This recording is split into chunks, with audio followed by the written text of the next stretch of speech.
see it's 10:30. Somebody's got a mic on in the background. We'll just give somebody a chance to have a look at their mics and we can close that off. I think that's what the feedback is anyways. Can you scroll through and see that, Claire? See whose mic's on? What?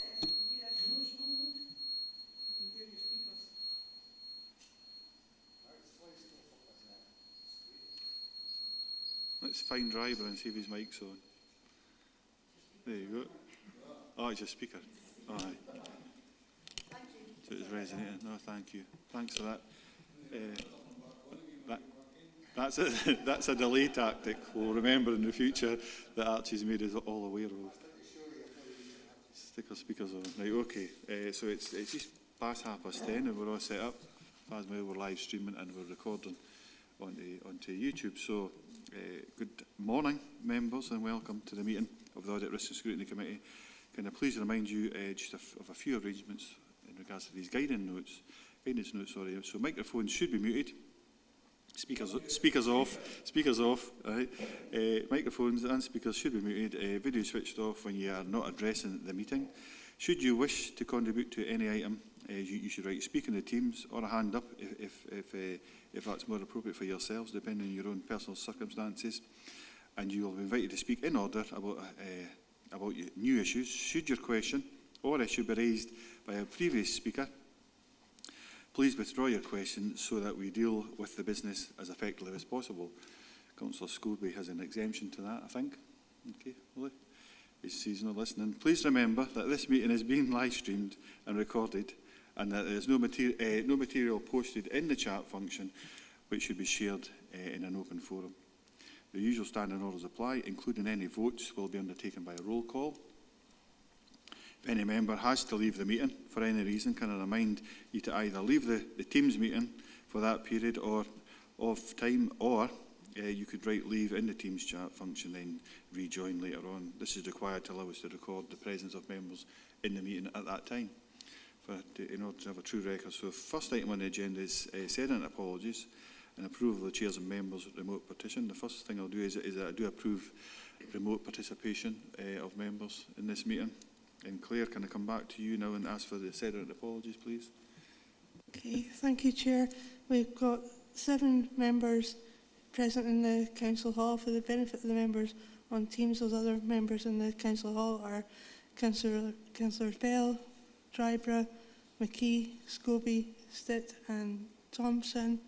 Present on Teams, we have the Vice Chair, Councillor Maitland, Councillor Karen Crothers, Ingalls, Johnston, Ronnie and Young, Councillor John Campbell and Councillor, I'm just double checking here,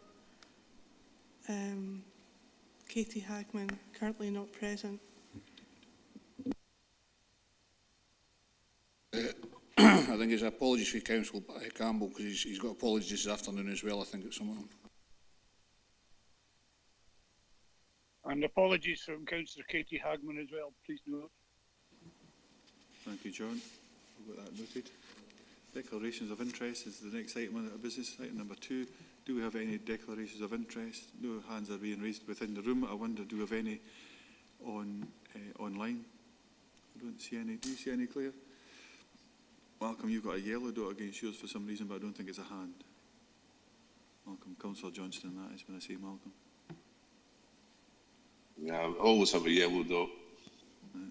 Right. Yeah, okay. No declarations of interest. Item number 3 is a minute of previous meeting, 22nd of September this year. It's up for approval. Has any members got any comments in regards to its accuracy?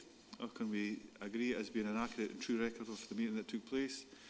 We've got nodding heads and that's agreed. So just give it a little second for any virtual members. There's nobody coming in. Okay, thank you. Thanks very much. Item number 4 is the review of the road service. It's to report progress, findings and recommendations.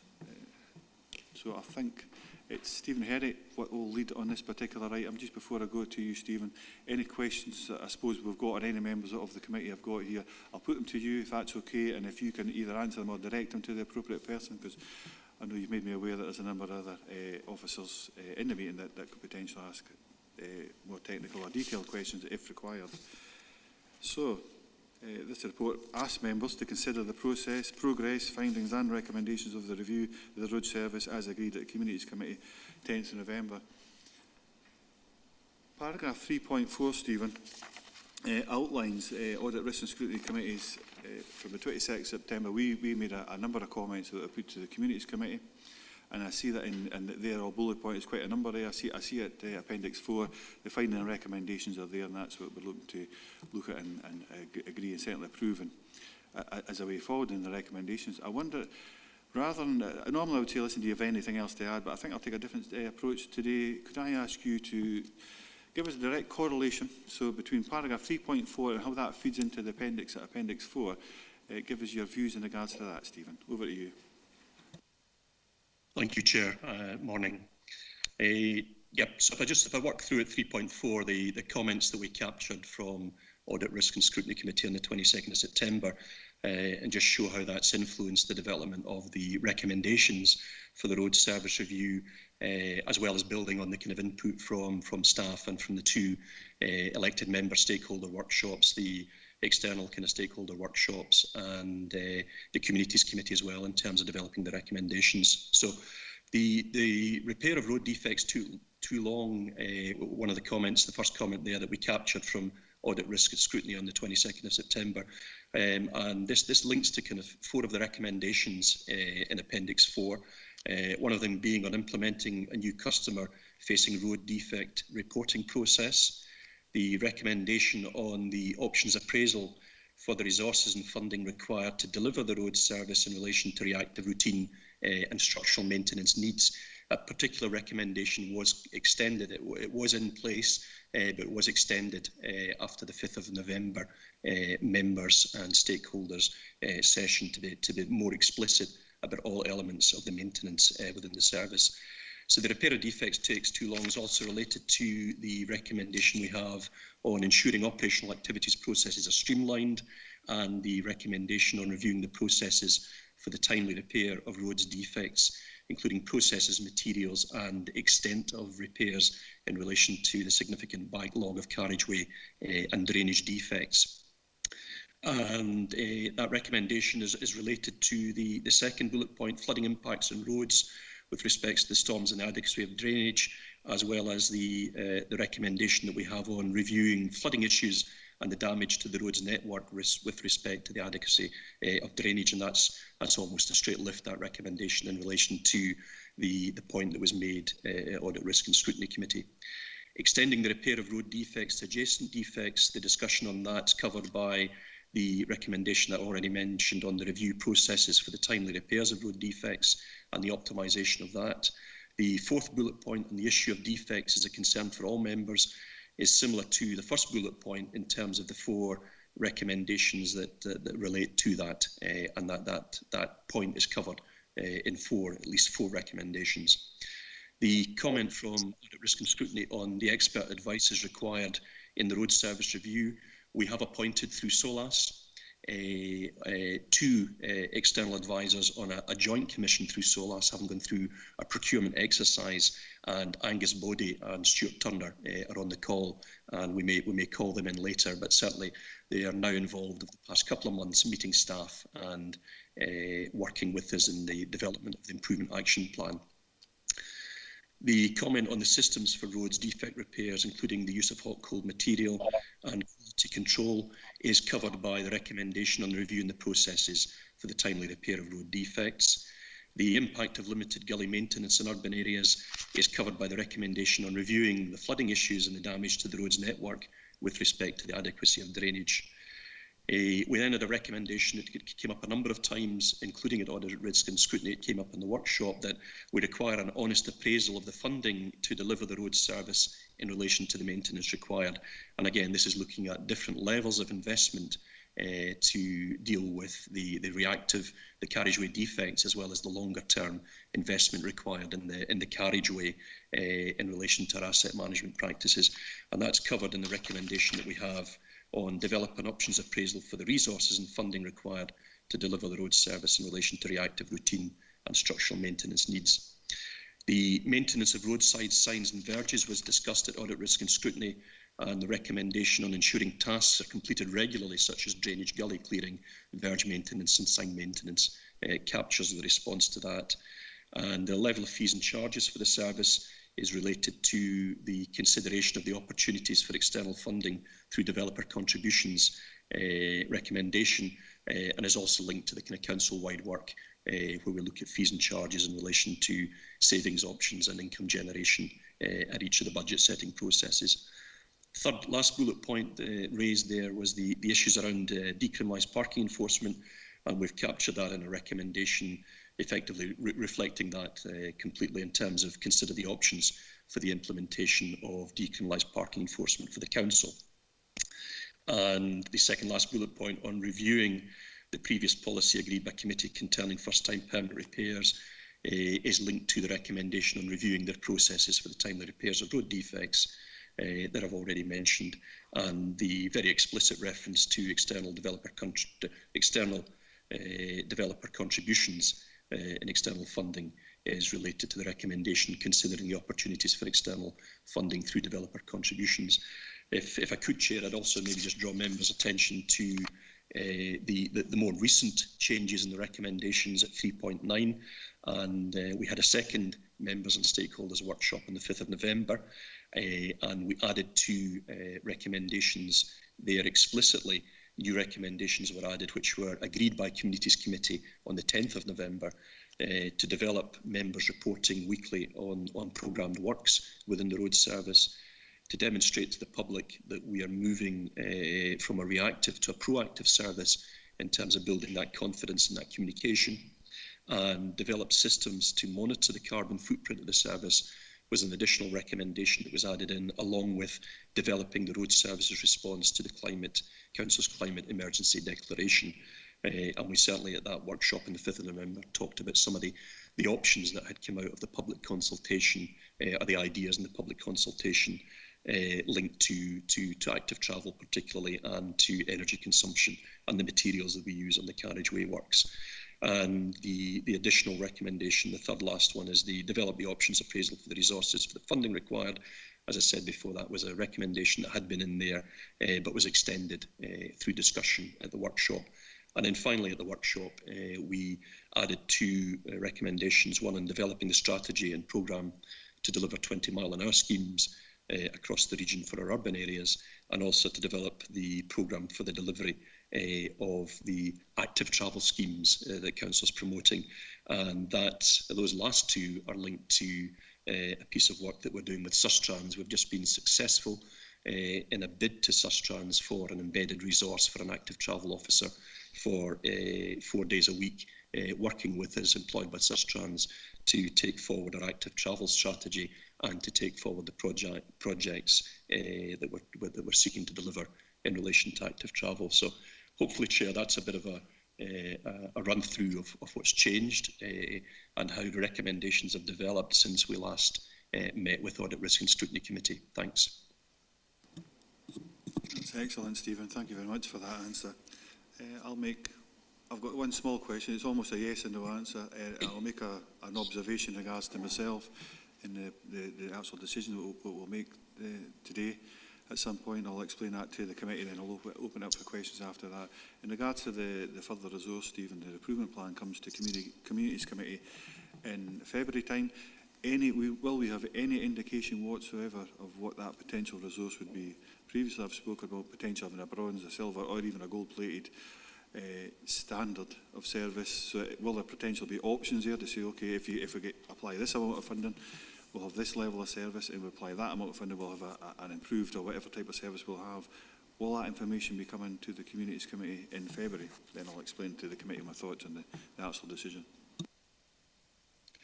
What I would propose to do there, Chair, just in response to that particular point, a lot of these recommendations possibly have implications for resources in future years. What I think we will specifically focus on in terms of reporting back to Communities Committee in February is looking at particularly the funding levels that would address the issue we have with particularly the customer dissatisfaction level, or very low customer satisfaction level, and the focus on the need to deal with defects in the carriageway. So we will look at options on that and report that back to the February Communities Committee as part of the Improvement Action Plan. Although we're taking the Improvement Action Plan to February Committee, we are getting on with the work packages and setting up the teams that are going to deliver those work packages, and that is certainly an early work package.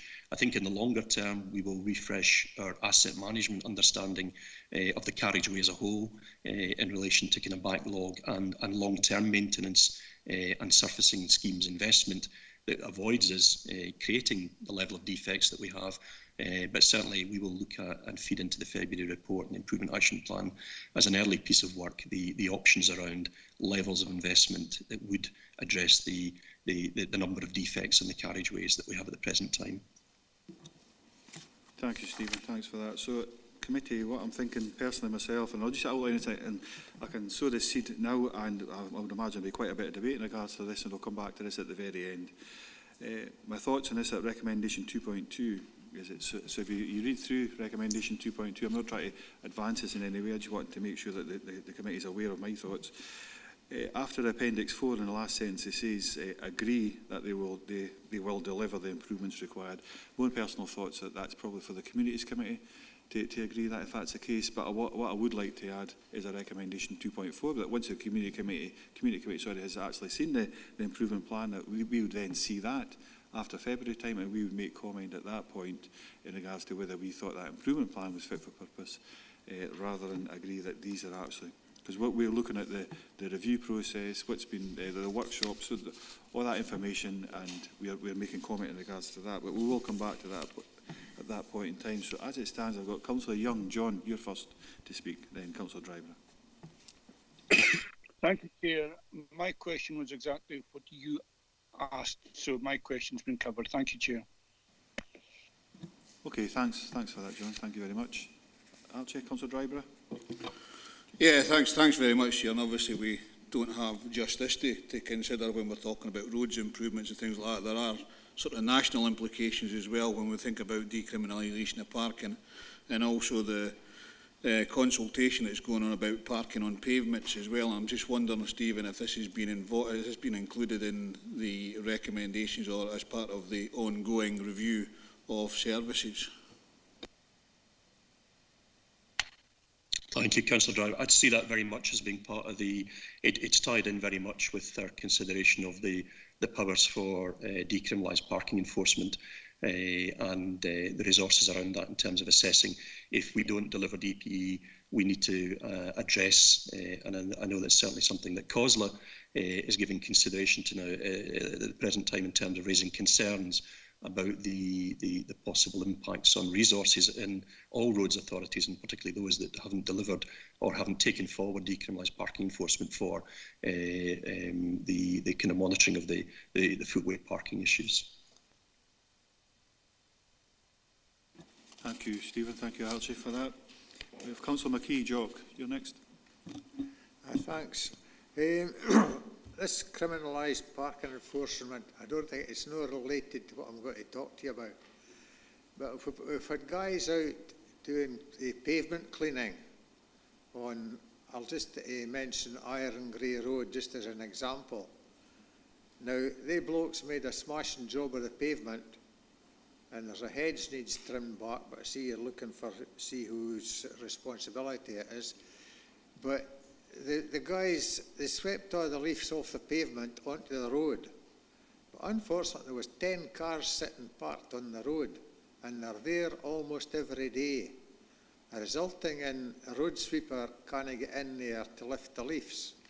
And when the cars disappear at night, the road's littered with rotten leaves. Is there anything we can do regarding these cars parking on the road?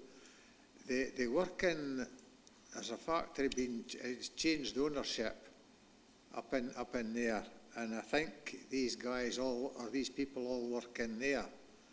But for 10, the other day there was nearly 20 cars parked.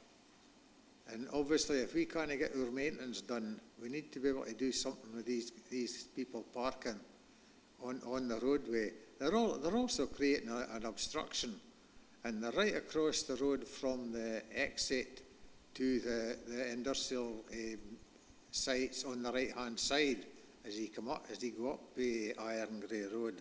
So they're creating an obstruction there as well, because unfortunately vehicles tend to fly out of there and don't stop. But it's a big, as far as I'm concerned, it's a big issue, and it's how we can if we can do anything about it. Can I just make a comment on your 20 mile an hour? As you know, it's operating in Lochside, but the issues I see there, albeit you've got sleeping policemen and all that lying there, but I think some of the drivers want to see how far the cars can jump when they hit these mounds in the middle of the road.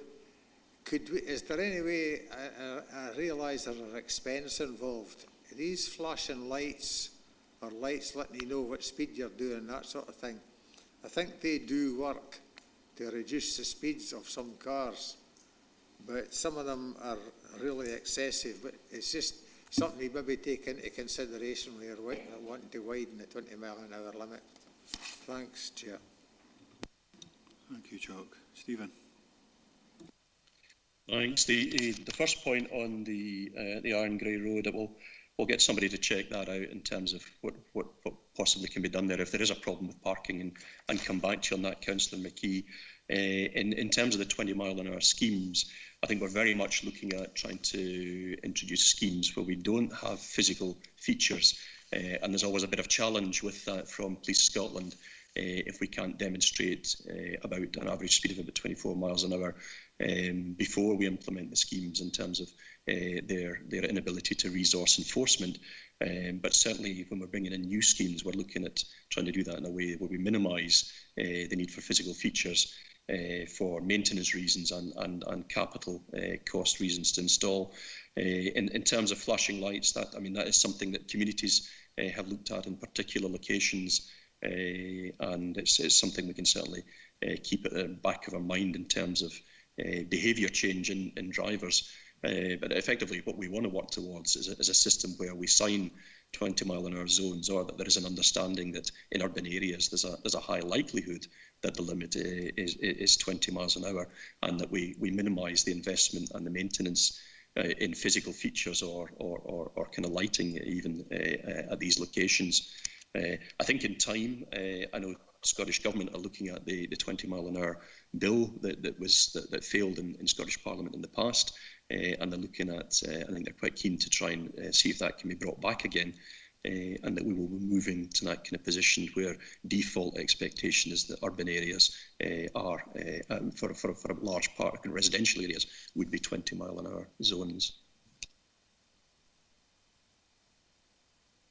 Same point, Archie, or different? Different, okay. No, thank you. Thanks very much for that, Stephen. Thank you, Jock.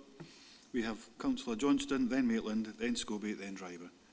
So, Malcolm, it's over to you first. Thank you, Chair. It was partly on the back of what you were saying. If you go to page 16, 3.7, it says to ensure scrutiny and function is embedded in the remits and work plans of all committees of the council. So I think your suggestion is very sensible to bring this back, and I would like to see it on a formalised basis. But the next part of my next couple of wee comments I wanted to make was I've been mentioning for a long time about benchmarking, and I'm pleased to see that that is part of this. But I would like a wee bit of clarity on what data is available to benchmark and how that would go forward. Each local authority use the same sort of methodology when getting their performance data thing. We've still got a number of outstanding 20 mile an hour zones for outside schools, which has been going on for years, and I think we need to make that a priority with the 20 mile an hour scheme. And other road issues we've got is in my own particular ward, at the risk of being parochial, we've got the constant issue of parking and vehicles accessing pedestrianised area and people accessing it at speeds that there's no way they should be doing. So I'd like to see a bit of emphasis on that. Stephen, so just when a member asks a question, because they're directed at you, I'll just let you come through without having to come back to me, Stephen. Okay, thank you, Chair. On the benchmarking, certainly we've captured that in the recommendations in terms of developing the work we do in benchmarking. There's maybe kind of 3 different streams to that. We do the road condition indicator that we tend to report annually back to elected members in terms of the Scottish national position on the carriageway condition, and that provides us every year with that percentage of the network that requires maintenance treatment or should be considered for maintenance intervention. It also, every 2 years, feeds the kind of maintenance backlog calculation figures and the steady state figure for investment. We also participate in the local government benchmarking framework, and that those RCI figures contribute to that. And we benchmark on the spend on our road service per kilometre of the road network, although there are kind of limitations with that as a performance indicator. The third part to that is we work with Scots and APSI, the Association of Public Sector Excellence, and the Society of Chief Officer of Transportation Scotland, and we annually have a data set that goes into quite a lot of detail in terms of costs of running the service, the kind of length of our winter treatments, the asset management factors that are taken into account, and there is an opportunity to do a kind of contrast and compare. The first 2, I think, we're probably quite good at reporting back to members and understanding the kind of benchmarking for the service. The third one is probably something that needs to be captured in the recommendation for development in terms of how we best use that Scots APSI data that we're participating in to understand change and kind of developing the service for improvement. On the 20 mile an hour question, the outstanding projects, it's something we've discussed quite a bit at the members and stakeholders workshops, and I'm certainly looking at the resources on the design side to move projects forward, and looking at if we can bring in additional resource on that to keep schemes moving through the pipeline that we can deliver on the ground. Linked to that, and I mentioned earlier, we've been successful in the Sustrans bid with the embedded active travel officer, and I've agreed with Sustrans that they will look at, as well as active travel schemes, they will look at our 20 miles an hour programme and see how they can facilitate the speeding up of the delivery of that in terms of our aspirations for 20 mile an hour zones and schemes to be put in place. So that's additional resource coming to the council on that, and Sustrans are happy that the 20 mile an hour schemes sits very well with the kind of behaviour change that's required to facilitate active travel in some of our urban areas.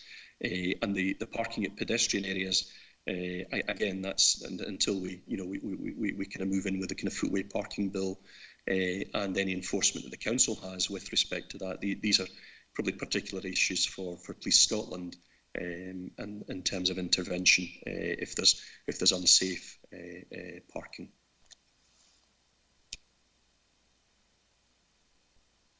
You okay with that, Malcolm? Yeah, that's okay, Chair. Well, the one comment I want to make about perhaps about benchmarking as well is, it's all very well benchmarking against somebody else. Like, let's say, a Premier League football team benchmarking against a team from a lower league. I don't, if what I'm saying is if other authorities aren't putting the investment in that we do, and we end up congratulating ourselves, but we've maybe set ourselves a low bar, which is a bit of a concern. Thank you. I'm sure Stephen's noted that, Malcolm. Yep, he has. So we have 4 speakers. So we've got Councillor Maitland, Scobie, Dryden and Thompson, but because actually you're a second-time speaker, I'll have Councillor Thompson go first. So Jane, it's you next. Thank you very much indeed. I won't labour the issues that all other, I'm sure you noticed that all other members have included, which is the 20 mile an hour issue. And so please take that as read, that I'm also majoring on that.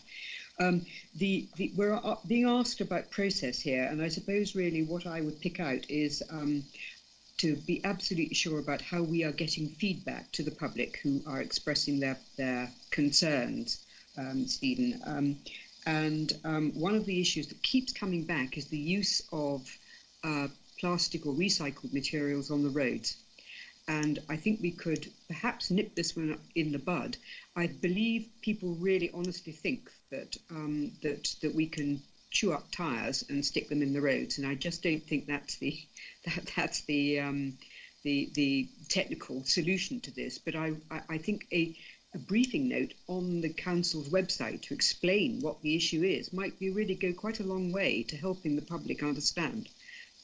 So I would ask that consideration is given to communication to the public on the issues that they particularly talk about. Chairman, as far as policy is concerned, I don't know whether we need to do something about speaking to the government and our MSPs, because the issue of damage to the rural road network is, I think, colossal, and it's very largely due to the size of vehicles and the methods of farming that are happening, which has changed in the last 20 years out of recognition. Enormous farms are up minute roads, and I suspect it should be the case that there's an argument to say that where we in Dumfries and Galloway are feeding and providing milk for the rest of the nation, is an argument that we should be afforded a little bit of extra help where we are trying to maintain a roads network. So I simply plant that in your mind. But I very much welcome the active travel news that you've given us, Stephen, on the 20-mile-per-hour limits and the successful Sustrans 4-day week work that we can possibly take forward. So thank you for that. To just come back in through you, Chair. I note the comments on the 20-mile-an-hour schemes and the support for those. That's fantastic. Good. The process we talked about feedback to the public on the use of plastic materials, and it's very much a kind of issue. That particular issue is one that's been taken forward nationally in terms of the kind of national research board that looks at pavement materials, and we can certainly pick up some of that where we are with that kind of current research on recycled materials in carriageway repairs as part of the recommendation to look at the processes for the repairs of road defects, and that includes materials as well. And we'll certainly take on board that comment about briefing back to the public, because you're right, Councillor Maitland, in terms of it is an issue that comes up a number of times, and most recently did come up in the public consultation we did as part of the road service review in relation to climate change. I think there was this expectation that the recycling of plastics into carriageways, can contribute, but I think it's probably the kind of wider discussion and research that we need to take forward, and understanding the national position on how we reduce our kind of hydrocarbon usage impacts in bituminous materials by using, if where possible, recycling in situ, using the carriageway that's already there, reapplied, and other materials. So we will take that on board, and the comments on board in terms of communicating back to the public in terms of issues that have been raised as we take forward the improvement recommendations and the improvement action plan. And note the comments in terms of the impact on the road network in terms of the farming community, and we'll certainly have some consideration to that in terms of the kind of lobbying to Scottish Government. And it's probably linked, you mentioned agricultural vehicles, it's probably linked quite closely to timber extraction as well, in terms of a significant part of the, you're saying that the region feeds the rest of the nation, that also provides a lot of timber, and we just need to make sure we continue to have a focus on that in terms of our lobbying position. Thank you. Thank you, Jane. Thanks, Stephen. It always brings back the memory of, I forget what council it was, said somebody recycled or reused a mattress in a pothole. I forget what part of the region it was, rather than plastic. It was quite unbelievable. Councillor Scobie, you're next. Yeah, Chair, I want to echo the sentiments expressed by Malcolm under 3.7. I had marked out, it's for this committee, if you like, as audit and scrutiny, to ensure that scrutiny functions is embedded in the remits of work plans of all committees of the Council, And then it goes on to say, monitoring the implementation of the improvement action plan. I'm looking at that and then I'm relating it back to 3.9. And I see there, demonstrate to the public the move from reactive to a proactive service. And in a report further on in the agenda, we see 206 complaints under EEI in 2019-20 and 79, which totals almost 300, which far exceeds other departments. And I relate it back to your own remarks, and I think you said about gold standards. It's whether we want to deliver a Rolls-Royce service or indeed an Austin Mini service, because here it says, an honest appraisal of the funding required to deliver the road services in relation to the maintenance required. I spoke to an officer this year, and I was lamenting about the poor service. And that officer turned to say to me, well, you set the budget. So that's the service you can expect. And here we've got, in this document, a Rolls-Royce, if you like. And I don't see it as a Rolls-Royce, but against a Mini, as you rightly pointed out in your first remarks. So I think for officers, when they're being faced with what we're being faced with the constant cutbacks to public services, I think they've got to be honest in their appraisal of what kind of services they deliver. And then for us, when we sit down to do the budget, is that the kind of service we want to see delivered? Because all the issues are in here, and we're all bringing up parochial issues about, our own patch and all the rest. But I think that there's a crucial issue in what Stephen's report says here, an honest appraisal. So if there is even further cutbacks in next year, there is no doubt that the roads will be almost the soft belly of this whole council setting. So I think we've got to be, when Stephen's putting it here, an honest appraisal, we as members have got to be honest and say, is that the kind of service we want to see delivered? And that's what the report should be saying when it goes to communities, that for the money that you're putting into the service, here's the kind of service you're going to get as a return. And no try to pat our own backs and thinking we're delivering that Rolls-Royce services when we're no. But the other thing that officers have got to say, they've got to be honest when they speak to members and when they're sent away to find £1 million savings, say, it's not possible. And if we have to do that, here's the consequences. And that's the issue for me. And no to have an officer turn around and say, well, you set the budget, as we all do. We're all guilty by association. But it's for the administration then to say, this is the service that we're going to deliver for Dumfries and Galloway people, and no to get 260 and 79 complaints, well above any of the other departments. So just before you come in, Stephen, because I know you want to come in and answer that, so that particular point, I think, well, it reflects the comments that were made at Audit, Risk and Scrutiny. That was myself that actually made that comment. So it's been reflected there. And going back to a point I was going to make later on, but you've touched it now, so I'll come in there. So at Group Leaders Meeting, as you're aware, every now and again we sit down and we talk to each other. And there is an expectation from Group Leaders that through the budget process, Stephen, that there will be some indication to what the cost will be, the resource implications, financial and otherwise, to increasing it from whatever level of service it is now to a better service. And that's, you and I have spoken about whether it's bronze, silver or gold or a Mini or a Rolls-Royce, whatever way you wanted to actually describe that. So I think just to reflect that was absolutely came from this committee, and it feeds in exactly to what you're saying, Willie. But over to you, Stephen. Thank you, Chair, and thank you, Councillor Scobie. I absolutely hear the comments on the need to develop that recommendation in terms of bring options, and we will advance that piece of work to come back to February Communities Committee as part of the reporting the work undertaken against that particular recommendation in terms of options to address the carriageway condition in the short to medium term. and also in the kind of longer term investment and the options around that as well. We can refresh that work and look at that.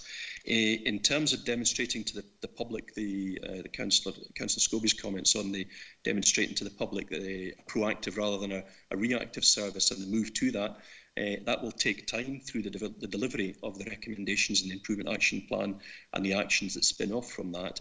But we do see that there's a need to, with the road service, as we have done with other services within communities, is use that kind of, develop that kind of communication tool through community conversations, through the kind of ward events in terms of talking about the road service and what it can and what it is resourced to do, and we can cover some of the improvements that we're able to take forward in that. But it's about building that customer confidence again when we look at the kind of low levels of satisfaction in the service.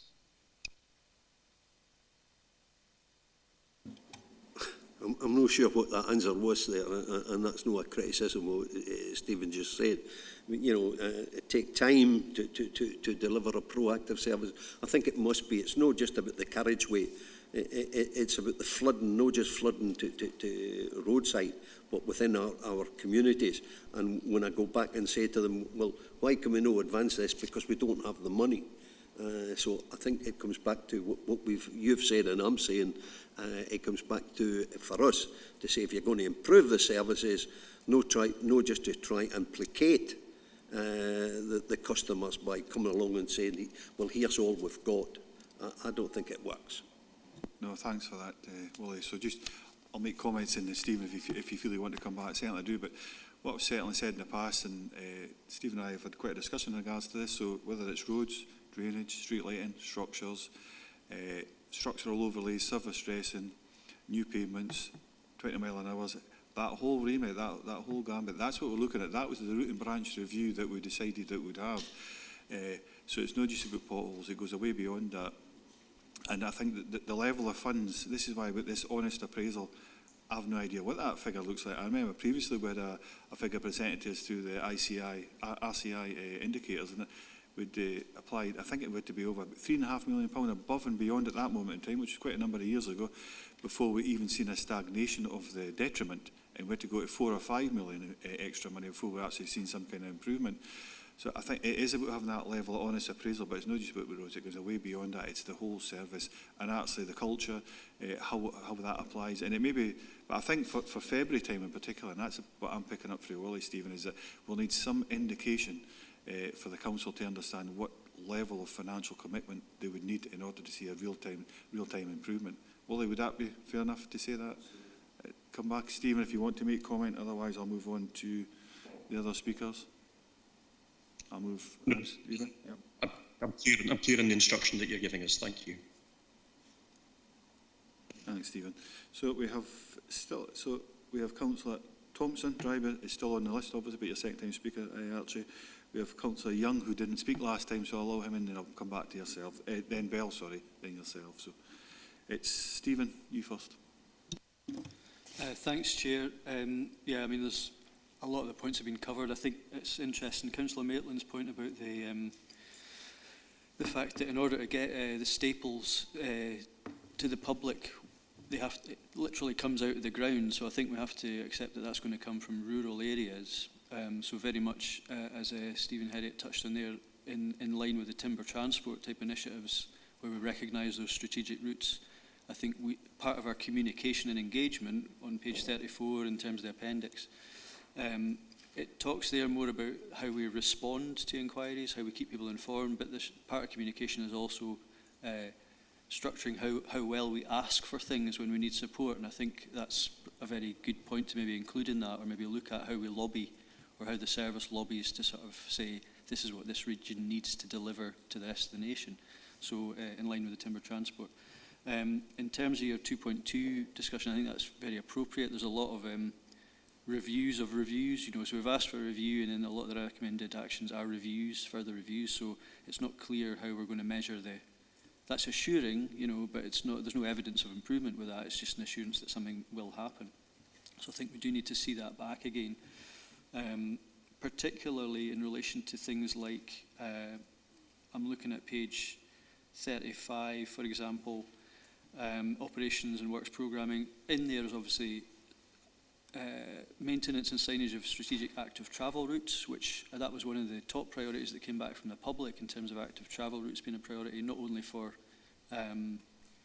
the public, but also in terms of the climate emergency response. That was way ahead of a lot of the other sort of responses. So I think we really need to understand how we're going to, what that review is going to look like and what's going to come back.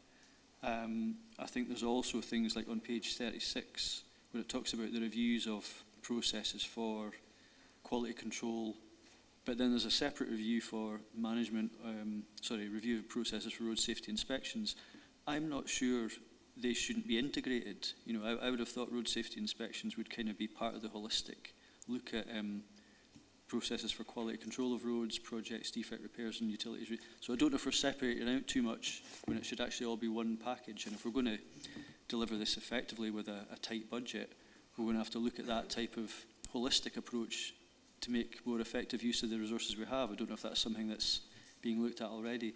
So, yeah, obviously you're going to come back to the recommendations later, Chair, but I think certainly the active travel and how we review, if we can review it holistically, and certainly it has to come back for us to see.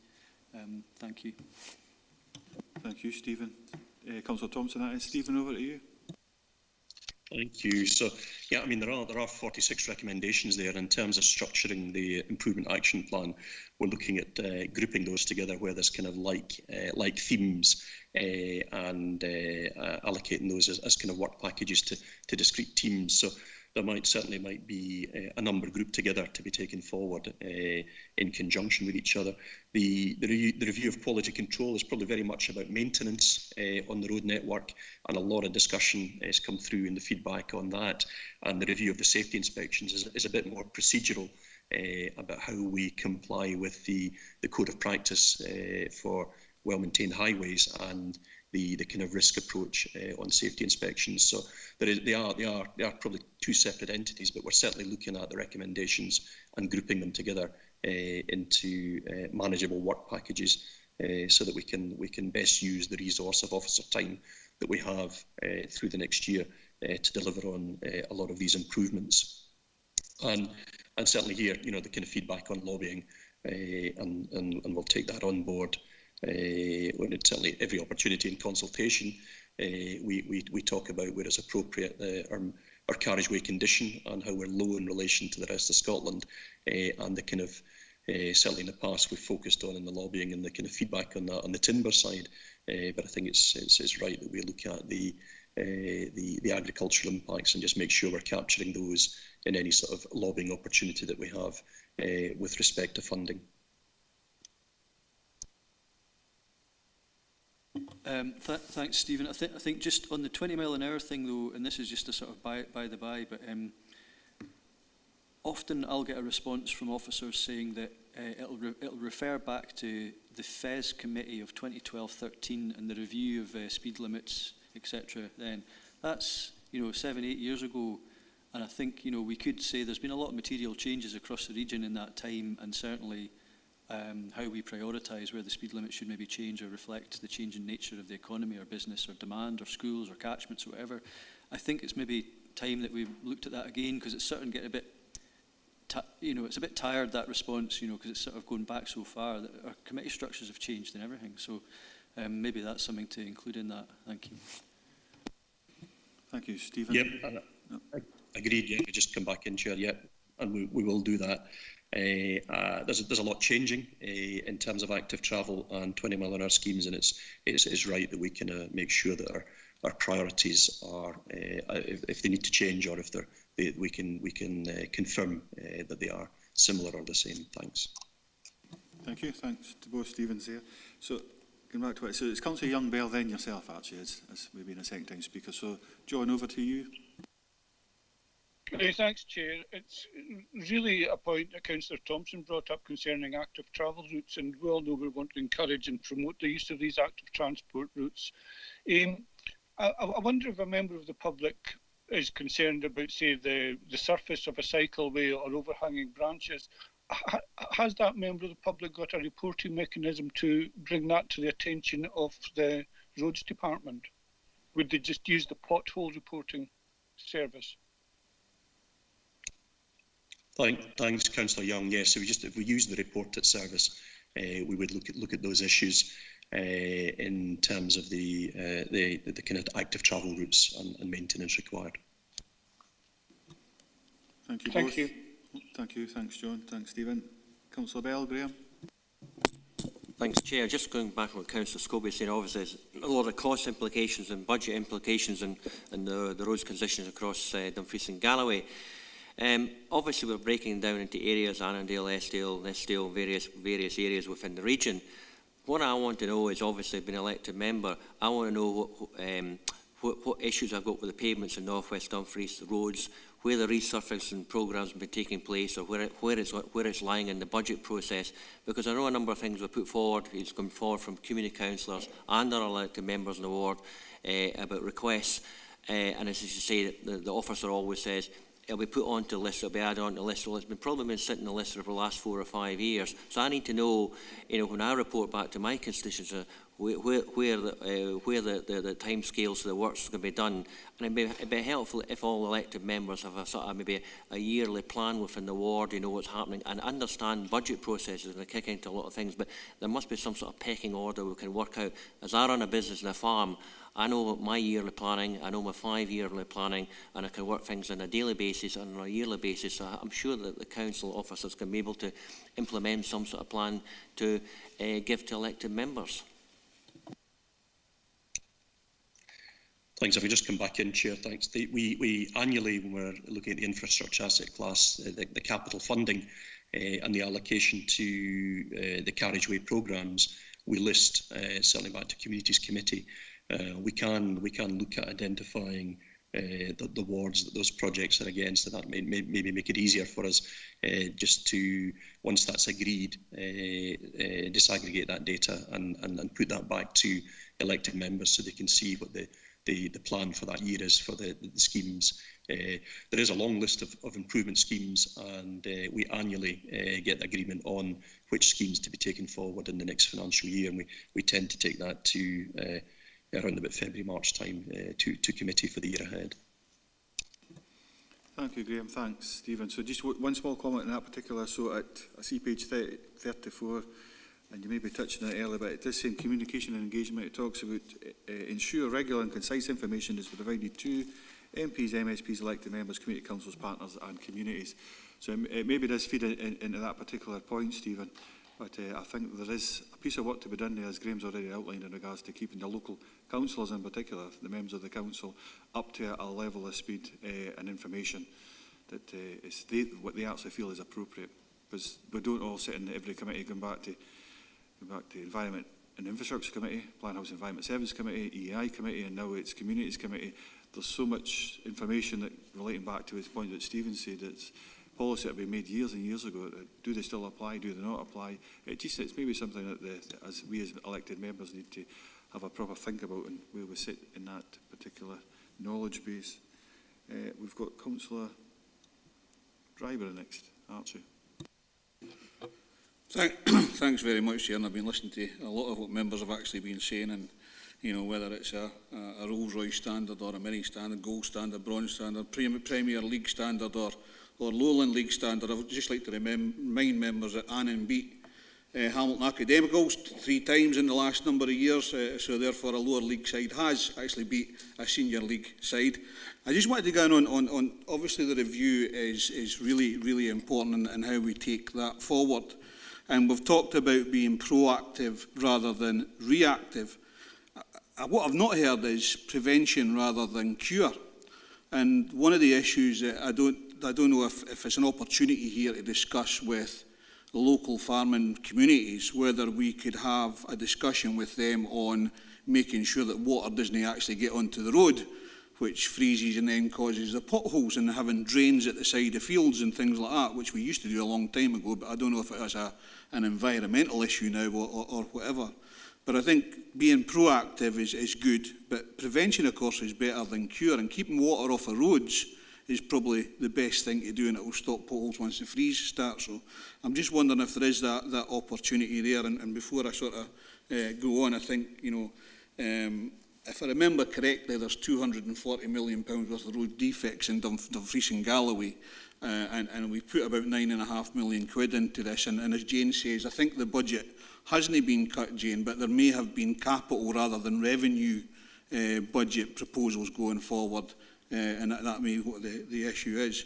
And just one other point, Chair, on I hear what Stephen says about urban areas for 20-mile-an-hour zones and things like that, but we can't forget our rural villages and towns as well. And perhaps a blanket 20-mile-an-hour thing in those towns and villages, and I refer to my own ward in Langham, for instance. I know that the A7 goes through it, and that's a different roads authority, but a blanket one would be much easier. You would need less signage and things like that, and that would be cost effective.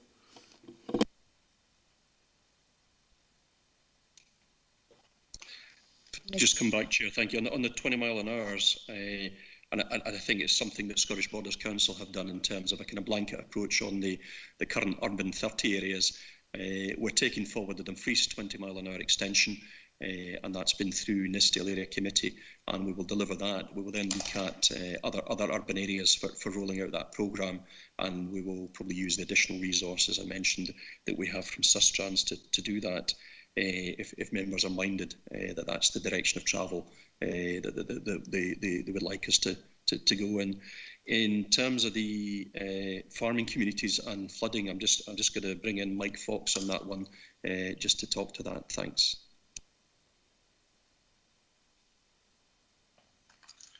Thanks, Chair. This particular issue was raised at the most recent stakeholder meeting as part of the road service review. At that particular time, I explained that we have certain procedures in place. We obviously have powers within the Road Scotland Act to deal with this particular type of problem. There's a lot of work done 2 or 3 years ago to formalise procedures that we possibly could use to deal with situations where landowners, farmers, estates, etc., were not being sort of proactive in dealing with situations where we actually opened up discussions with them to look to try and get some form of cooperation and almost working together to get to a solution. So what we've currently got in place is that we definitely do have and intend to have proactive discussions with landowners where we have particular problems. The focus has to be sort of carried out with, because of the number of issues that we do have, we can't deal with every single one, but we have to deal with the worst ones that we have. And to date, we've actually, I think we've been quite successful in coming up with possibly joint solutions or dealing with issues with private landowners. We do have procedures that have been signed off by the Procurator Fiscal if we needed to get into that type of situation. But thankfully, it's been relatively positively received from landowners that we are actually engaged with them, and we've been able to identify and show particular locations where we've been successful. You can answer, but I felt that the point you were really picking up on was preventative maintenance programme versus a proactive. What does that really mean, Archie? But over to you. I mean, thanks, mate. I understand what's going on with farmers and that, but that's after the event as opposed to before the event. And I think we're sitting in a situation in Dumfries and Galloway where we've got South of Scotland Enterprise, we've got Borderlands going on, we've got the campaign for the A75 and the 70 to try to get dual carriageway, and I think that would take a lot of transport away from the rural roads and things like that. But I'm just wondering if there's any discussions going on with landowners, as you say, to prevent anything happening, not after the actual event. And this is like putting drains or runoffs in the inside of fences for rural roads. I hear what you're saying about after the event, but I think I'm talking about before the event.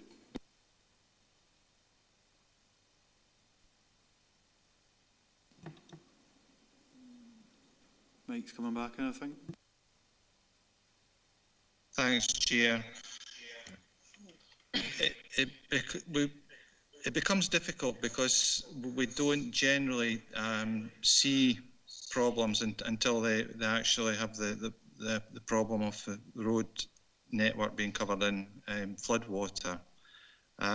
We have had one or two locations where farmers have come to us and they've had identified a potential problem on their land that may be going to cause a problem on the road network, where they've been proactive in speaking to us, and we've been able to identify possibly one or two solutions and work with them and give them advice as well and what they might be able to do. There's obviously financial implications for that for the landowner as well. So we try to give them a variety of options. The whole aspect, I think, of becoming more proactive and speaking to people in advance becomes a bigger communication issue. I think that we need to take away and understand the message that we're trying to get to whatever community that we're wanting to talk to. It is a change, but I think at the moment we can evidence one or two situations where we've been looking at prevention rather than cure. But it's certainly a piece of work that we need to do to look at how we communicate in advance so that the problem doesn't occur. Thanks for that, Mike. So I think when we see the improvement plan coming back, again, this is the kind of conversation we may well be having because some of that detail may well be there. So, Councillor Stitt? Just to follow up what Archie said, I think I'm going for a blanket 20 mile through the whole of Dumfries and Galloway, the best, because everybody sits in education for years. When we done the safer route to schools, we went in pecking orders. That's fell by the wayside. So I wouldn't think if we're doing a blanket 20 mile, we're going to go in big village, wee village, big town, wee town. I think it's going to be a long, drawn-out affair. It's just a comment, but I think we'd have to get our house in order. No, thanks for those comments, Davey.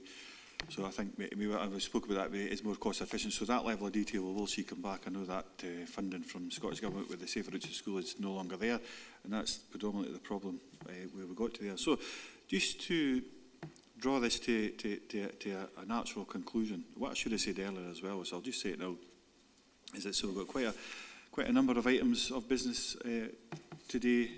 So this is, I want to spend quite a bit of time on this, but just through natural questions that's happened. So we've allowed a bit more time on this particular item. So we will have a higher level of discipline as we go forward, but we've got, because of the number of items we've got on here, what I'm going to do is stop just back at 12 o'clock, somewhere about there, just when we get to whatever report we're on at that point in time, we'll conclude it. We'll take a 10-minute recess. Liz Manson and myself will have a conversation on about the rest of the agendas on the item, along with Claire Rogerson, and we probably will prioritise particular items because we will be finished at 1:30 at the very latest because there's another meeting starting at 2 o'clock. These people, some of the members for that next committee meeting are on this committee here, so they'll have to have a chance to have their lunch. So if after that recess, you'll get an update at that point in regards to what particular items, if we don't get through them all. If we think we've got to be short, but we'll be stopping at 1:30 just for everybody's information at the very latest with a small recess in between. So if everybody's comfortable, I think we've had a good airing around about that and look forward to seeing the improvement plan coming back. Going back to the recommendations at 2.1, it says scrutinise the process and progress of the review of the road service as detailed at 3.8 to 3.12. And I will say, I have to admit, and I've said this I think to Stephen and probably for the wider ones that are sitting there, I'd lost a bit of faith in regards to the work when the workshop first started, but the last couple in particular, I regained my confidence to say the least, and I felt absolutely satisfied that the Roads Authority in this council have got a clear grip in regards to what needs to happen, but we still have to see that implemented, and obviously there's resource issues and culture changes to be made there. 2.2 is scrutinise the findings and recommendations.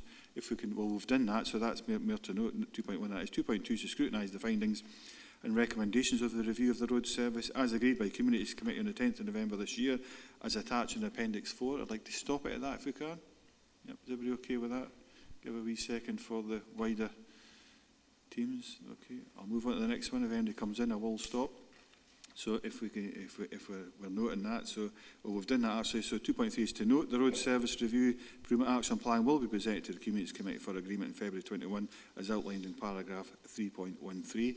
I just would only ask that if we do agree that or note it, but would ask Stephen to take consideration the points that we made here today in regards to the resourcing of that particular improvement plan and what level of resource, because obviously we'll be getting asked around about budget proposals that come forward as well. And add a 2.4, and that's to agree to receive a report back outlining the improvement action plan as agreed by the Communities Committee for scrutiny at this committee here. If we can agree that, I don't see anybody else coming in via Teams, if that's okay. Excellent, first class, thanks very much, members. We'll just move on to item number 5. Give me a second to find my place.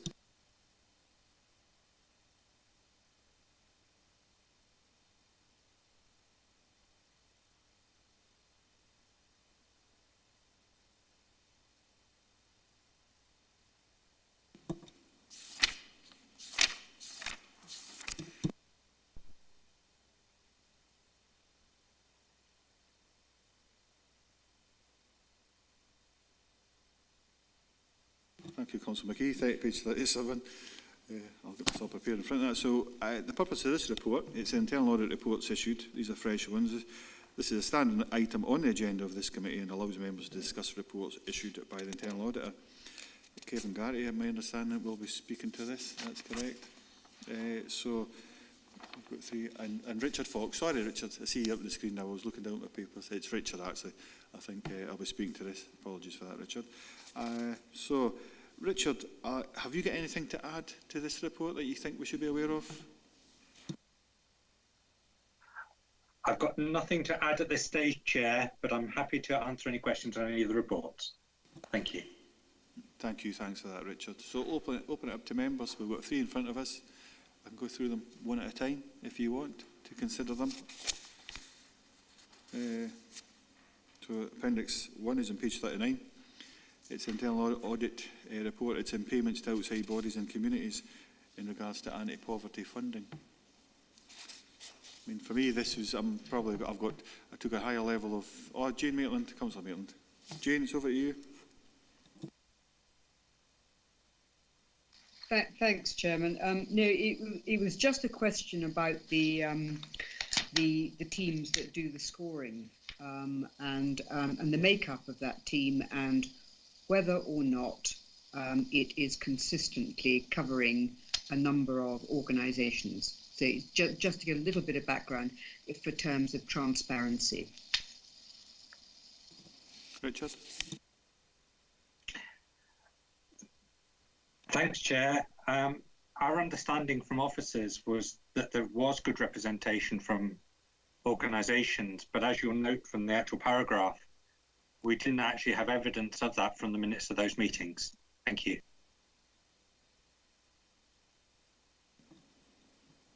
Any further comments, Jane? No, Chairman, just that I think probably it would be good practice to make certain that we know who was on it. That's all. Okay, thank you. Any other questions or comments in regards to the first appendix in the papers? Archie? Councillor Driver? Yeah, thanks, Chair. I understand that obviously payments to outside bodies and things like that have went through a new process of payments, and there has been some concerns with that actual system that's in place. I'm just wondering if that was considered as part of the recommendation, the system, the process, the software that actually is used as part of that process. Richard? I'm sorry, could you clarify that question for me? Thank you. Yeah, in recent weeks there has been some payments delayed because of the process or the software package that's actually in place to outside bodies. I'm just wondering if that was part of the remit that you actually had, was actually looking at the software packages for that. Thank you. I'm afraid that wasn't part of our remit, and we haven't actually looked at that. Thank you. Richard, do you feel that Councillor Maitland's question was covered as in page 45 as part of the recommendations, or the action points, I should say? So it says some of our recommendations and management response. I'm just thinking, so I think she brought up a valid point round about the, okay, if say it was, take it away from anti-poverty, actually could be across the board, say it was a fishing thing, and it was all fishers that turned up, so they've got a biased opinion, so to speak. She was asking, I think, making the point, do we have a representation of people around that particular scoring panel that is, will look at it objectively, I think, is what she was saying. So within page 45, paragraph 6, do you think it's covered there? Thanks, Chair. I think that Jane Maitland's point is very valid to be concerned, and obviously there is also the aspect of the dynamic of a particular meeting and who is able to influence that meeting. It's just that we weren't able to get the evidence from that. Thank you. Okay, thank you. Liz, then I'll come to you after that, John. Thank you. Yes, if it would be helpful to members, perhaps we could enhance recommendation 4.10, perhaps to say something like, and ensure that the scores of all members of the panel are submitted as part of the process. Would that be consistent, Richard, with what internal audit would like to see an improvement in terms of that record keeping? Thank you. Thanks, Liz. Richard? Thank you, Chair. That would certainly be helpful. I'm happy for the report to be amended to say that. Thank you, Liz. And Jane, are you comfortable with that before I move on to Councillor Young? Absolutely fine, thank you. Thank you. Councillor Young. John, over to you. Thanks, Chair. Really more a comment, and I thought a lot of the points made in this audit report were very valuable, and I particularly liked the page 42, 4.14 about duplicate and overfunded organisations, where organisations seem to apply to several different uses for similar things. And I know at our area committee we've expressed concern that some organisations funding left, right and centre apply once to the area committee. So I'm pleased that's been looked at. And the other wee point I would make was, could we have consistency of the way money is represented? It's funny seeing 0.2 million on page 39 and every other monetary is expressed in hundreds of thousands. Thanks, Chair. Thank you. Pick up on 9 points. Richard, are you okay with that? Thanks, Chair, and I apologise. I think that's really a typo on our behalf, so apologies. Thank you. It's I feel the same with that, John. When I look through them, it's you wonder why it's presented that way, but typos are absolutely a good enough explanation. Point well made. Appendix number 2, I think we've covered that. So that's internal. It's in regards to the leader programme. Richard, have you got anything you want to make us aware of in this particular appendix before we move on, or will we just go straight to questions? Hi, thank you, Chair. If I could just simply say that this audit report is something that we do annually as it's EU funding, and that it's a very well-established system.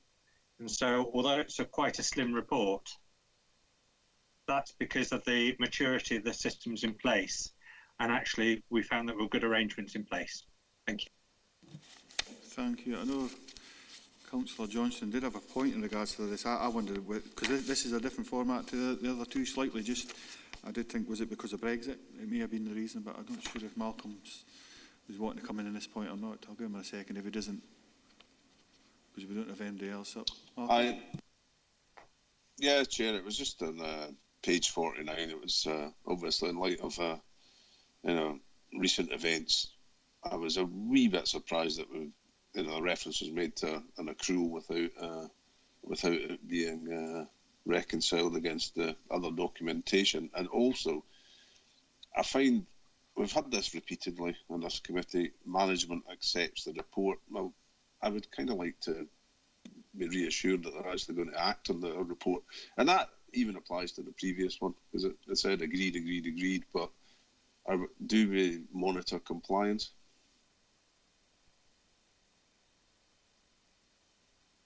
Richard. Thank you, Chair. As you'll be aware from a later item on the agenda, there will be an opportunity for committee to monitor the compliance with this report. In this particular case, as you'll notice, we also share the concern about the accrual, which is noted there, and this has been brought to the attention of the Head of Finance and Procurement. Thank you. Okay with that, Malcolm? Don't see you coming back. Appendix number 3, which is internal audit report, main financial systems. Oh, sorry, Archie. Sorry about that. Archie Driver, Councillor Driver. Thanks. Your obviously members will be aware that the LEADER programme is actually coming to an end in March 2021, and hopefully the new fund that will be available for the rural prosperity will be up and running by 2022. I think the UK government that will actually mean that this LEADER programme finishes in March 2021. So this will probably be the last internal audit of that particular system. There are some concerns of the database that's used for some of the funding streams and how it's picked up by the Scottish Government, and that's been raised by the LAG itself with the Scottish Government. I'm the council, myself and Councillor Wood are the council's representation on the LAG team, and we only had a meeting yesterday morning for the sort of, set the penultimate meeting yesterday morning. So it's just to make members aware that this might be the last internal audit of the LEADER programme, because it finishes in March 2021. Thank you. Thanks for that, Archie. I think I had Richard a seat. So, Appendix 3, starting at page 51. This is an internal audit report in regards to main financial systems 2021.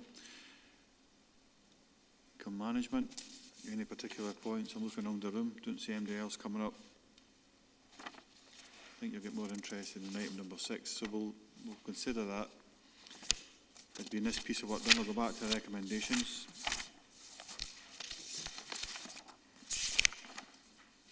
So we're being asked to note and comment on the internal audit reports listed as per appendices 1 to 3, which we've done certainly 1 to 2, and the silence is that I'm accepting as being, we're content with appendix number 3, no comments required there.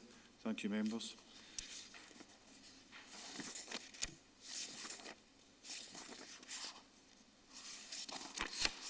Item number 6 starts on page 61. It's a follow-up. Internal audit reports considered by the committee between February 2019 and February 2020. The purpose of this report allows the committee to satisfy itself that control issues identified by internal audit have been appropriately addressed by management.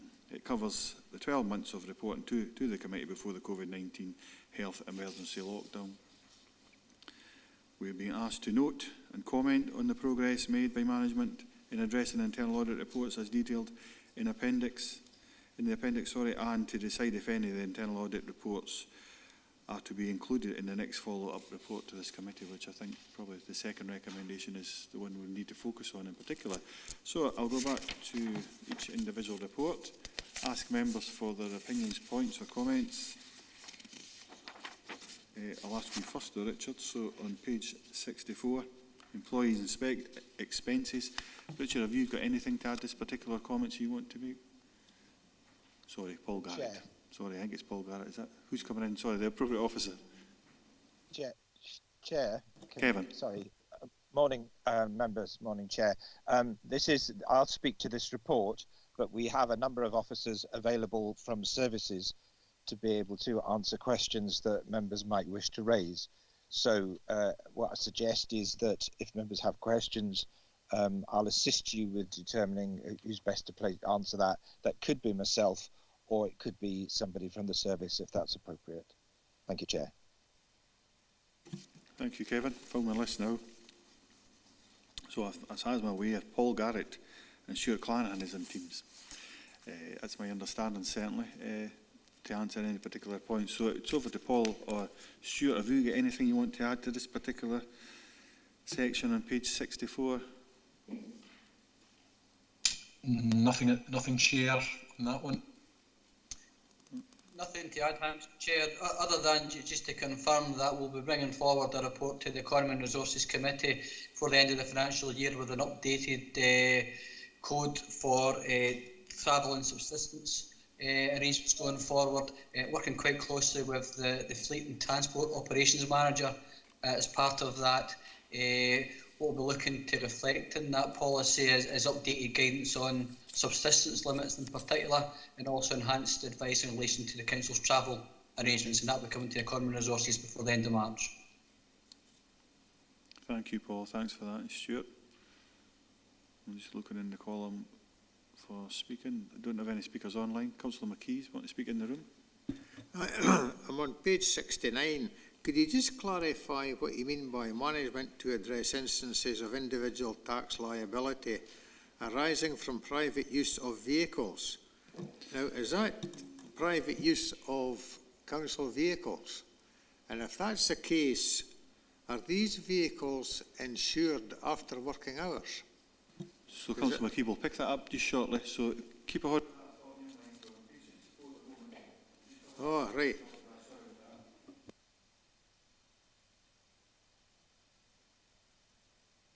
Oh, sorry, there you go. Different speakers for different parts of this appendix. So employees' expense in particular, so we've got Paul Garrett and Stuart Clannan here to speak to that. I don't see anybody coming forward. I see the recommendations are that this report can be closed on the basis of the commitment and timescale given, which will conclude the remaining action in the actual report. Are we satisfied that this one can be put to bed? Yep, we are. Don't see anybody else coming in. Thanks, Paul. Thanks, Stuart, in regards to that. So we'll get to your one shortly, Jock, and we'll page 69, and we'll come back to that. Oh, sorry. Sorry, I had two there. I didn't see that. So Councillor Johnston, then Maitland, I've been told. Malcolm. Thanks, Chair. It's just I'm reading through the report here, and I'm still on the first one about the paperwork. But what I'm about to say applies to every report. It's internal audit comments at the end, internal drawer require a need for blah, blah, blah, and we want to keep it open and until it has been delivered. Now, do we have to explicitly say with each of these that we want it kept open, or are we commenting and accepting it, but does it have to be put on record that we want it kept open, or are we taking it as per we're agreeing with the report? Chair, can I comment on that, if you don't mind? Yeah, this is a matter of sort of practical operation. I would very much prefer a clear steer from members at this committee as to whether you want a further follow-up or something of that kind in relation to a particular report. That's so I can track all this and make sure that all of your expectations are being delivered. So you know, sorry to be a bit bureaucratic about it, but yeah, I would prefer that you reach a conclusion on each of the reports, either to accept the audit recommendation, which is at the bottom of each section, or to choose a different course in relation to bringing a report back, or obtaining, in some cases, it's not to bring the report back, but it's to seek further information from the service at another time. Thanks for that, Kevin. That was really the clarity I wanted, because I didn't want us to skip over these without actually focusing on your comments. And obviously, with the first item, I would suggest that we do keep the thing open. So if we put that on record. Thank you. Thanks for that, Malcolm. We'll come back to that then when we get to the recommendations and what the decision as we go forward. Let's take a note of that. Councillor Maitland, I think you were wanting in as well. I was, please, on exactly the same point that Councillor Johnson was talking about. It seemed to me that on page 65 that there are 3 paragraphs which would indicate that perhaps there's not quite enough information here for us to sign the thing off. And so I think it would be useful actually as well for the committee to have the appendices labelled separately, if that makes sense. I'm talking about the review of off-payroll workers. It's the first one that we're talking about. So yes, I would like to see this back again as well, please. Okay, so Jane, so it was page 64. I think Malcolm was alluding to. Malcolm, if you could just clarify that, which was employee expenses, or had you moved on to page 65, review of? It was exactly that. I hadn't gone beyond the first one, which is I was actually on page 65. Yeah, I mean, just to agree entirely with Jane. I was more concerned about it from a every report point of view, that we actually put it on record that we want it brought back, which is perfectly aligned with what Kevin said. Because I was actually on the review of payroll workers, the IR35 one, and it says that we need to keep the report open. We need to keep the item open. So, yes, that was it. Okay, no, that's fine. I thought you'd went back to the previous one. So we'll take the previous one as being we've finished it. But this one, so what I'm picking up on is my own thoughts as well, which should keep this one on watch, which is the IR35, review of payroll workers. Are we content to keep that, Archie? Councillor Dryburgh? Certainly, Chair. I mean, that is a recommendation of the internal audit comments as well, and I think that's absolutely right to do that. No, thanks for that. I think it is. I don't see anybody else coming in online either. So I do think it's right. So we're quite clear and concise. So the first one was employees' expenses. We're saying we'll let that one go. We're reassured. The second one, we want to keep it on watch. So the third one is on page 67, business continuity planning. So rather than me rehearse it, Kevin, sorry, no, let me come back because it's your intervention, Kevin. So, is it Mark Thompson? Sorry, is that you, Kevin? I think it's Mark Thompson we have for this one. But Kevin, you want to come in? Yes, just Chair, thank you. It's just to provide the context for this one, because perhaps the drafting leaves a little bit to be desired. When we did this audit, business continuity planning was in a work in progress. It was being refreshed and renewed and updated. So our report, the original report, was saying there's still a bit to do on this, and we made some recommendations around process and improving perhaps in an attempt to sort of make it work better. Effectively, what's happened in the interim, and Mark will, I'm sure, be happy to speak to members on this point and more broadly, really, as a result of COVID and other things, the sort of whole approach to business continuity planning is being looked at, and there's an offer effectively from the head of the Chief Officer RR to incorporate business continuity planning development in part of his work streams. So it took me to the point of sort of saying, well, actually, there is no point in holding feet to the fire on our particular audit, because some of what was said in that is very much relevant and still necessary. It won't be dealt with, if you like, by ticking off these particular recommendations. So this report is a little unusual in that the recommendation coming from me around it is to close it as still having relevance but not having specificity, if I can use that word, sorry. And therefore, it's a question of members receiving some kind of assurance that the improvements will arrive and will be dealt with. So the recommendation here is that you could consider whether you want some kind of update report from the service around business continuity planning, and that's a lead service or a coordinating service, not necessarily a delivery service, I should say, but whether you want something back in 12 months' time around what's happened on business continuity planning, but that's not in the context of a specific internal audit report, which I suggest we close. Mark, do you have anything to add to that? My papers are telling me that you're here to speak as well. Yeah, thanks, Chair. Just to further expand on Kevin's points, I think it's fair to say that COVID-19 and the way that the Council has responded to COVID-19 is going to have a profound impact on future business continuity arrangements. This is the first time in living memory where the organisation as a whole has had to pivot to face a disruptive event. Normal practice would be that individual services or groups of services would have to pivot to deal with disruption and deal with service continuity at the same time. But what we have seen here is the whole organisation having to face COVID, including democratic functions as well. So there are a number of areas that we need to address going forward to make sure that the Council can be ready for any future large-scale events such as this.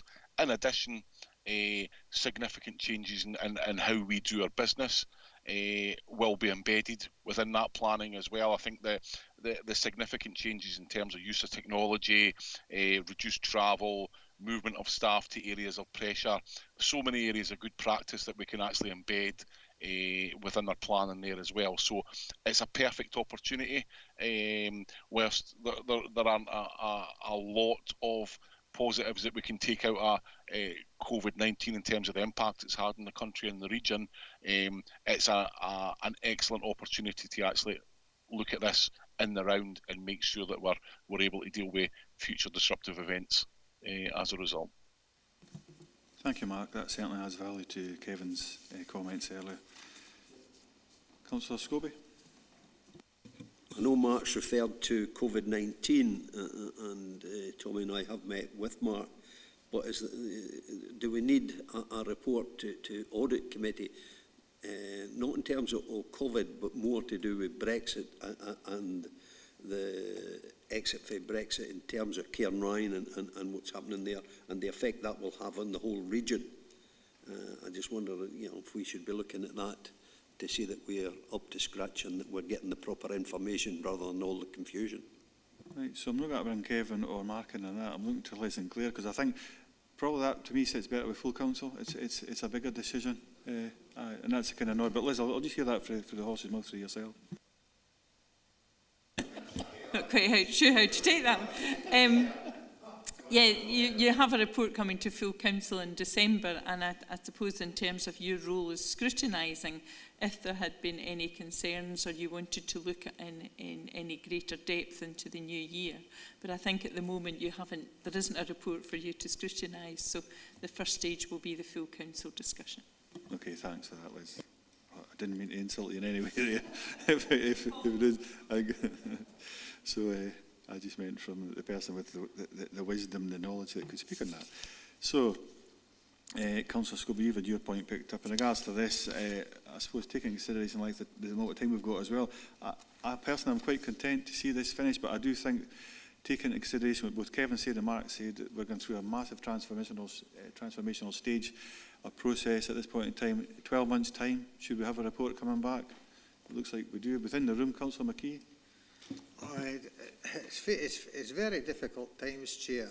I think we've got to recognise what our staff have been through, and we've got to make sure that the staff have been consulted in any proposals that come forward.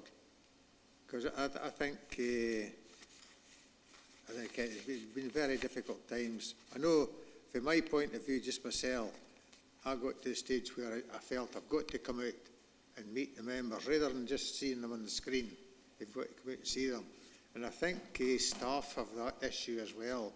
The social aspect that we tend to forget about is very important. And the staff will be able to work in here just as well as they can work at home. And the chance to have kind of flexible working for a lot of staff would be acceptable. And I think it's something that we need to keep an eye on. No, thanks very much for them comments, Joe. I think they're very, very valid, and we've spoken about that a number of times now with how we support our workforce, flexible, even if we're hybrid. We must certainly support their particular needs. Is it the same point, Archie, Councillor Driver?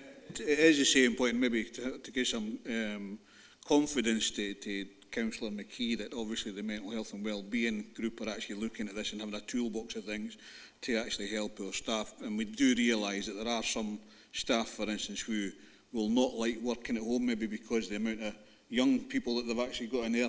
They might have staff, for instance, where there's maybe 4 young people in a flatted area and have a communal area where there's 4 or 5 laptops in one particular room. So we're looking at all of that job. And I have to say that I'm like yourself. I was glad to come in the day to see people rather than get square eyes, which I've been doing for the last number of weeks. And it is good to get it back into a place where you can actually see people.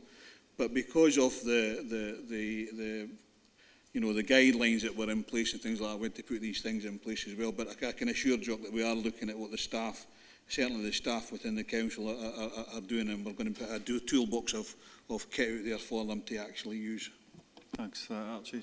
And then on that, then where will the rest of us get feedback on that? Will it go back to full council, or will it come here? Because I think all members need to know about it. Need to know what's happening. I mean, Stuart Clanahan is the sort of lead on it. I'm just wondering where this report will go back to. It does go to the Health and Safety Committee, for instance. So therefore it's part of Audit and Risks responsibility. But I would imagine that sometime in the future that a response to COVID for staff will come to this committee, Chair. So Stuart, you've not to come in on that, because you've not to come in on that, Stuart. This is something we'll pick up elsewhere. We're looking at making the decisions here. So I think very, very valid points that are being brought up here. But I think through workforce strategy, so on and so forth, and the level of transformation we're going through. But I think it's very valid points, Jock, what you're raising. But in regards to this particular item, because I'm looking at 12:06, hoping to break within the next 10-15 minutes, have a quick adjournment, and then we'll come back to it. We'll probably have to prioritise items, actually. I don't think we'll get to the end of this meeting. So very, very valid points. I'm sure that Mark will have listened to that, and he'll be aware of the comments that have been made, and probably as he goes through his year, we know he's very good at this type of work. So if we can agree that... Yeah, thanks, Chair. Sorry, Chair. I'll just confirm and give that assurance to members that the point that was made that through the RRR process and that whole renewal process, staff are a key integral part of that, and business continuity plans are not worth the paper they're written on unless there is full staff engagement and service engagement on that. So it is going to be a key part of the development process. Thank you, Mark. Thanks very much. Councillor McKee's acknowledging his acceptance of your comments. So page 69, so we have agreed, just for the record, it will come 12 months or so, we'll get a report back in regards to that. So benefits in kind from use of vehicles. Councillor McKee, I'll let you speak to this first. Thanks, Chair. I'm sorry, I didn't realise that I was key jumping, but there you go. I sometimes do these things. It's management to address instances of individual tax liability arising from private use of vehicles. Could you just clarify what's meant by that?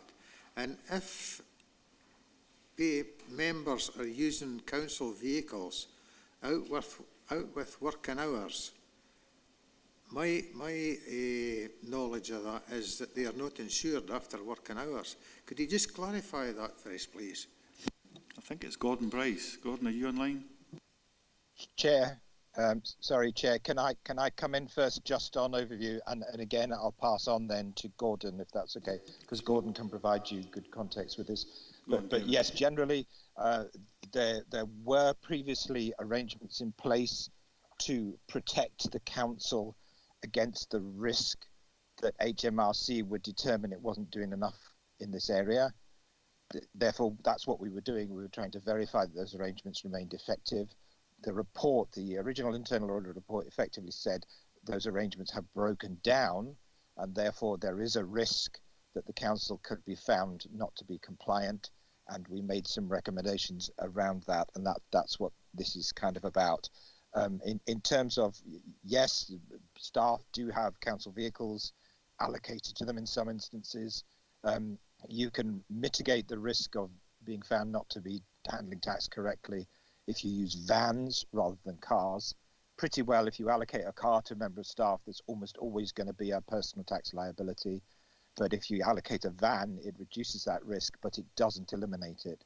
So what we did was we looked at whether the arrangements had continued for securing this risk, but also we looked at compliance, if you like. We did a bit of testing, and our conclusion from the testing was that there were instances which we believe could be interpreted as tax liability being due. That was somewhat challenging for the services involved, who thought they'd got it right, but in effect we said overall we need to pull our socks up and make sure that we could pass muster for an HMRC audit. And that's really what the recommendations in the report were focused on. So, Chair, I'm happy to hand over to Gordon, who I'm sure will come in at this point and speak further. Over to you, Gordon. Thank you. Yeah, thanks, Chair. Afternoon now to everybody, members and Chair. So, to answer Councillor McKee's question, Kevin's just sort of answered the latter half of what I would have said. On insurance, the simple answer is yes. We are insured for an element of personal use, but the key factor is that it's council duty. So as long as we're on council duty, we're okay for authorised drivers and to be insured. The big point off the back of what Kevin is saying is where we draw the line between I suppose, commuting and authorised use of vehicles for council duty. So really that's what that point is. But for an insurance point, we're okay. Thanks, Gordon. Thanks, Kevin. So this question is for Gordon. In paragraph 3 of this report, it's halfway through it, it says a request for information was made by Fleet Management during the course of the audit, but it was poorly responded to. Could you make some response to that, please, Gordon? That particular sentence. Yeah, basically the processes weren't in place to monitor what we need to. We had elements of processes in place, such as a certain amount of vehicles were trapped within the fleet, but not all of them. And really to provide management teams with information that's required to manage this subject, we needed a wholer, sort of slicker, more rounded approach, and that's what we worked on, and that's what we've put in place. Thanks for that, Gordon. Stephen, Councillor Thompson, I think you're wanting. Thanks, Chair. Yeah, it's just again back to this thing about the report being closed. I appreciate with this one, it does talk about the new policy being agreed in November, and I suppose in a way that's seen as being the required action that sort of meets the recommendations from internal audit. But as we know with policies and systems and that doesn't guarantee that stuff gets done. So there is a compliance thing. So I'm just sort of wondering, and I'll probably ask this for all the subsequent appendices, while the report is sort of saying it could be closed, a lot of it's often on the assurance that, well, there's an assurance that this will be done, but there's no evidence to support the assurance yet. Do you see what I mean? So even though a policy might be getting agreed, I don't know if that's going to work or not. So I'm just sort of wondering, would that change the scope of the original audit, if you like, and that's something we'd have to come back to in a year's time type of thing, or do we just close it and assume everything will be fine even though we don't have the evidence yet? I think that's for you, Kevin. Thank you, Chair. Yes. So this is obviously still an area of risk. The policy changes and the new administrative arrangements and so on should deal with the immediate risk, which is to be able to evidence to HMRC that we take this seriously and we do it properly. But nevertheless, as you say, the principle of entropy, which is whatever you organise gradually declines over time. So this would definitely be marked for a follow-up audit or a re-audit at some time in the future. We'll keep it in our audit universe, as it's called. The question is simply what timescale. So, for instance, in normal course, I would say I would probably be looking to put this in the audit plan in about 2 years' time. And having done some core work here, we kind of would know, it could be a relatively quick audit, but it would also be based on sampling. But the sampling would be stronger this time because this was part of the problem, was we had to go fishing, so to speak, because it wasn't clear exactly who had been allocated vehicles and that sort of stuff. So normally I would be saying 2 years, maybe 3, but it's a question of whether the committee would wish assurance or further reassurance on this before that point in time, in which case I'd be pointing you in the direction of saying to include it in next year's audit plan, and it would be carried out in about 12 months' time, something like that, if it was a particular concern to members. Your thoughts, Stephen, please?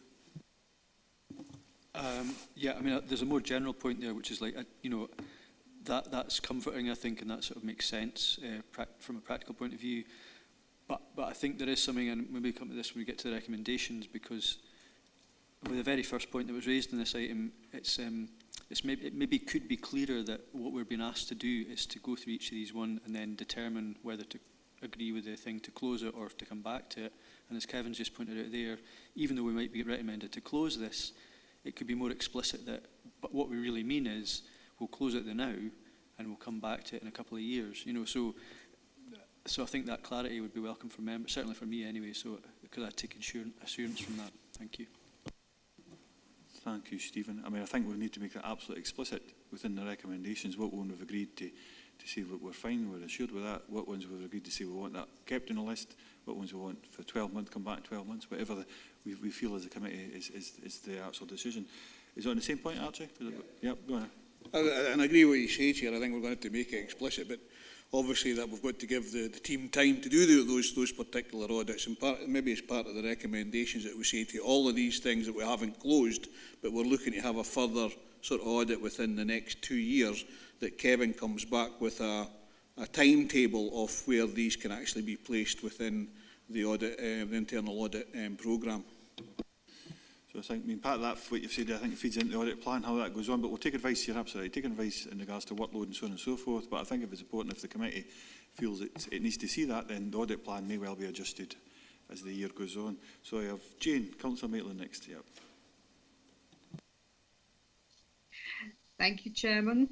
Look, I think there's no difficulty in signing this one off. Quite happy to do that. But there are 2 points I'd just like to make. And one of them is about public confidence. I used to get asked about this whole use of publicly funded vehicles for private use. It was something that upset people considerably. And the second part of it is when it next comes back, could we please have information about what use is being made of the monitoring information coming through the tracking? I would imagine that it will be used for personal development interviews. That's what I think it should be probably used for. And there's also an issue with respect to climate change. How people drive their vehicles is actually of relevance to the public. The public's interested. Thanks for that, Jane. So, Stephen, well, if you're the last speaker on that, what we'll do is we'll do one more, then we'll come back and be absolutely explicit in regards to what we feel in regards to these, and then we've got to take a break. So the next one leads on to purchase cards, and I think we've got Susan Martin is the person who will speak to this. Kevin, I'm going to give you to come in a quick oversight. You've heard what Councillor Thompson said previously. You know what my thoughts are in regards to this compared to the recommendation that's actually you put forward. So I just wonder if you could do a quick oversight, taking both points into consideration, and I'll go to you, Susan, after that. Thank you, Chair. Yes, so this was about use of purchase cards by schools. It's an important tool for them. It provides some flexibility and so on, but the risk that sort of sits there, sits around, does that enable or empower procurement non-compliance? Now, the principal aspect of or interest of the audit report was around administrative compliance, that's following the rules and so on, but we did also touch upon procurement compliance. Now, there were no specific recommendations around procurement compliance. We noted in the report that there was some challenge for the Council in providing good procurement arrangements and flexible procurement arrangements for schools, but also recognising the increasing requirements to provide schools, particularly secondary schools, with flexibility in terms of their use of resources to lead to educational improvements. That's an important principle, and I think that's, that principle sits at Scottish Government level. So the Council has to respond to that, and therefore it can't, it's a personal view when I say this, but I think the Council would perhaps be wrong to oppress schools in some aspects of this. But I'm sorry if that sounds like a political statement. It's not meant to be, but it's a personal observation only. So this report primarily focused on compliance with the purchase card scheme, with schools keeping adequate records and those sorts of things. We're recommending that the report can be closed because the administrative improvements that we sought to secure have been delivered by the service. But there is still obviously this sort of broader point that, schools and procurement compliance, it does represent challenges both for themselves and for council interests as well. So I'm happy, Chair, if you are to hand over to Susan. Thank you, Kevin. Absolutely. So, Susan, my points, and you've heard what Stephen said, was completely about non-compliance. We've seen that previously in the reports. This has come back to us, and the recommendations that are here, whether we should keep a careful, watchful eye on it, because I think it's apparent within the report that there's still some behaviours there that maybe aren't acceptable. So, Susan, over to you. Thank you, Chair. Yes, in terms of, I taken on board what Kevin's saying there, in terms of this report, the administrative processes have absolutely been reviewed and tightened up. And in fact, the new company, the new council purchase card scheme means that some of the items in the report have been superseded. So in terms of administrative processes, I'm comfortable that we've addressed everything that has been suggested to us as part of this report.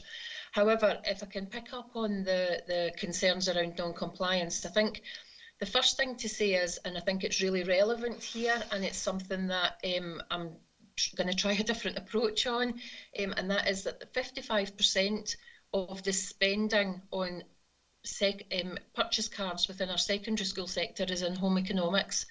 And therefore, you know, and that's partly because there is not a contract in place currently that meets the needs of schools, that allows for the delivery of items at appropriate timings in order to meet with the curriculum, but also allows for the use of the local butcher and the local baker, and that's important in a school community.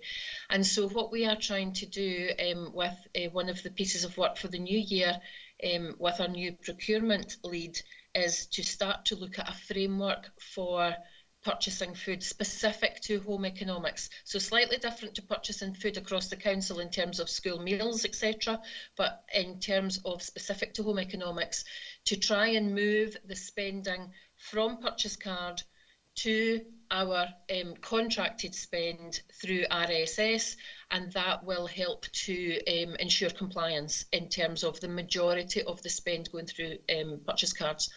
The other thing that we are trying at the moment is that we have, some of you will be aware through Education Committee, that we have new devolved school management scheme being published nationally, and we are expected, it's actually just been put back, we're expected to have our scheme up and running by April 22 now. However, we're working on that at the moment. And as part of that scheme, with the working groups I've been holding with head teachers, one of the proposals that we're putting forward into the new scheme for members to consider is the introduction of a sort of peer review in terms of compliance, both with processes and procedures in terms of financial codes, but particularly in relation to procurement, and actually having that kind of peer review that builds capacity and understanding and knowledge, and right across the board, right across all of our schools. We know that that peer review model works well in schools. We use it for other aspects of curriculum. So trying to broaden that and use that in this context to help us to address some of the remaining issues we have around non-compliance with procurement rules. Thanks, Susan. Thanks very much. Councillor Thompson, I will ask you to say a couple of words, because you brought this one up, I think, at the previous item, saying you were going to speak to it, as I did Councillor McKee earlier. Yeah, I mean, sort of, I suppose the point's been sort of made and generalised, I think, and Councillor Dryber sort of touched on it with the view of, like, obviously we'll come back to these, but maybe we should include it in the audit plan as a matter of course, perhaps, you know, just in terms of, while we might close it today in terms of the scope of the original audit, what we're really then talking about is there's an element of transformation here about doing things differently.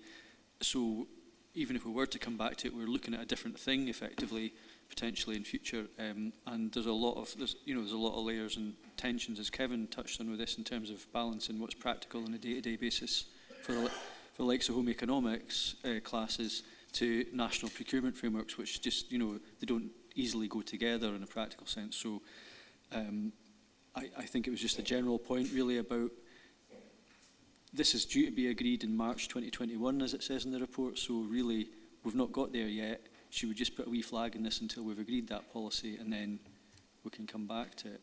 Because that's for Education and Learning Committee to agree. It's not happened yet. Do you know what I mean? So I think that's really the point. It's like we don't have evidence of the assurance yet, but we can hope that it will happen soon. So that's really it's the same point. No, thanks very much, Stephen. So Susan, I see you nodding, but a quick comment for yourself, and we'll just finish this one off. Yeah, happy to do that. Obviously, you're quite right. The new guidance has not yet been approved by Education and Learning Committee, and without preempting the outcome of that committee, we're looking to probably run that in draft form, which will allow us the opportunity to review much quicker than the national guidance would suggest. So hopefully that will give us the opportunity in the coming 12 months to get that in place and then see how that is impacting in this area and see if it's actually addressed in the way that we hope it will. Thank you. Thanks, Susan. Thanks very much. So I think we're pretty much agreed that as per, but we'll come to that after what Stephen just outlined and we spoke about earlier. So is it yourself, Claire, is it yourself, Liz, keeping an eye in regards to the decisions that we're making? So I think page 64, the employees' expenses, would finished with that one, I think, as per the recommendations. Is that correct? Yep. Claire? Yep. Yeah. Excellent. So we've got that recorded. On page 66, 65 and 66, I think that one we're keeping a watchful eye on that one still. Is that correct? Yep, aye, so I'm keeping that one on. Business continuity planning. Coming back to that one in 12 months is what we're saying. Is that correct, as per the actual recommendations that are there? Claire? Yes, I've written down close, but a report back from the service in 12 months.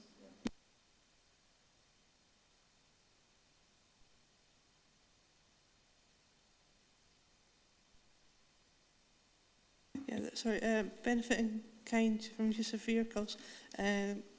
Close, but there's some discussion on the timescales to be in the audit plan going forward. Okay.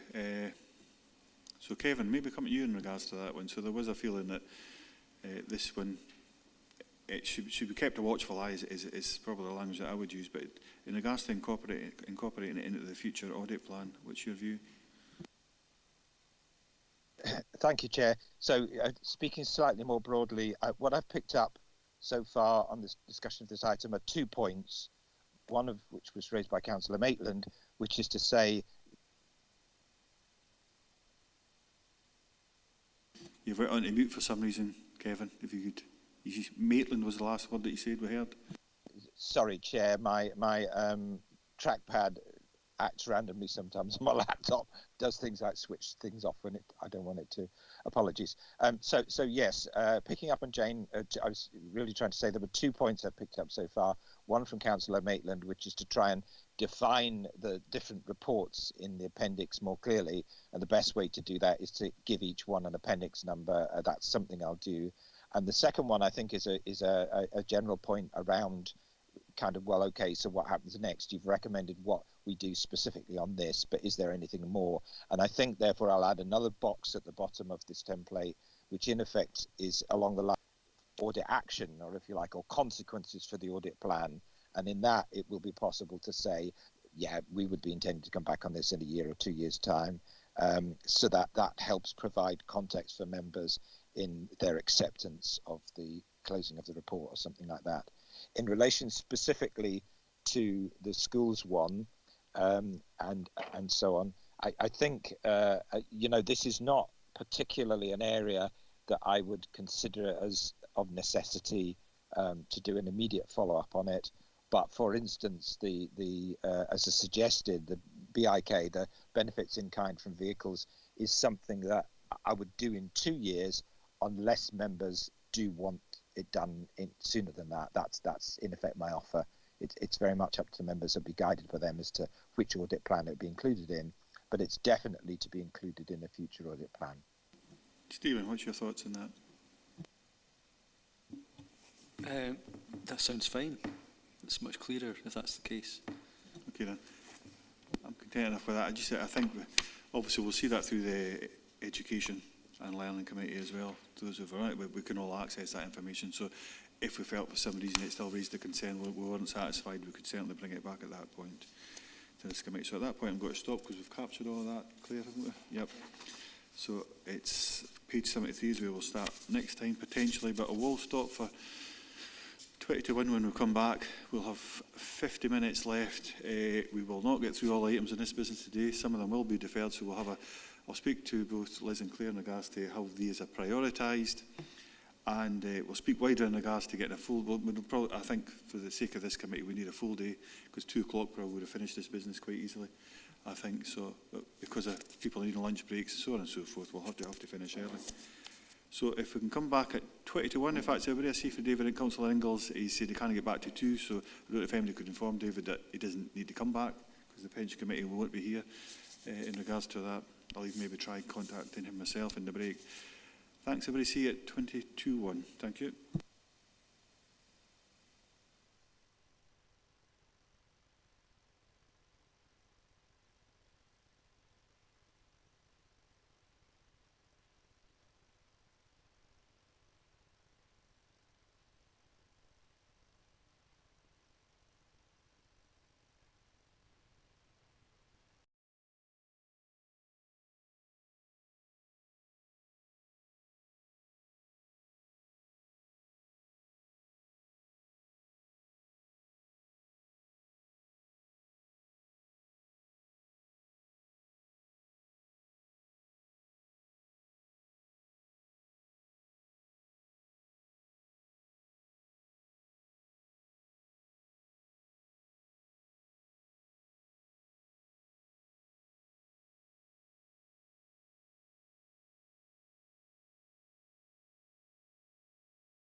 intention was, but I think after further consideration, so a slight change, sorry to listen, Claire, so was to stop at page 73, go into items number 7, 8 and 9 that really need to be determined before, well, they have to be determined today, those two in particular, but we'll just do 7, 8 and 9.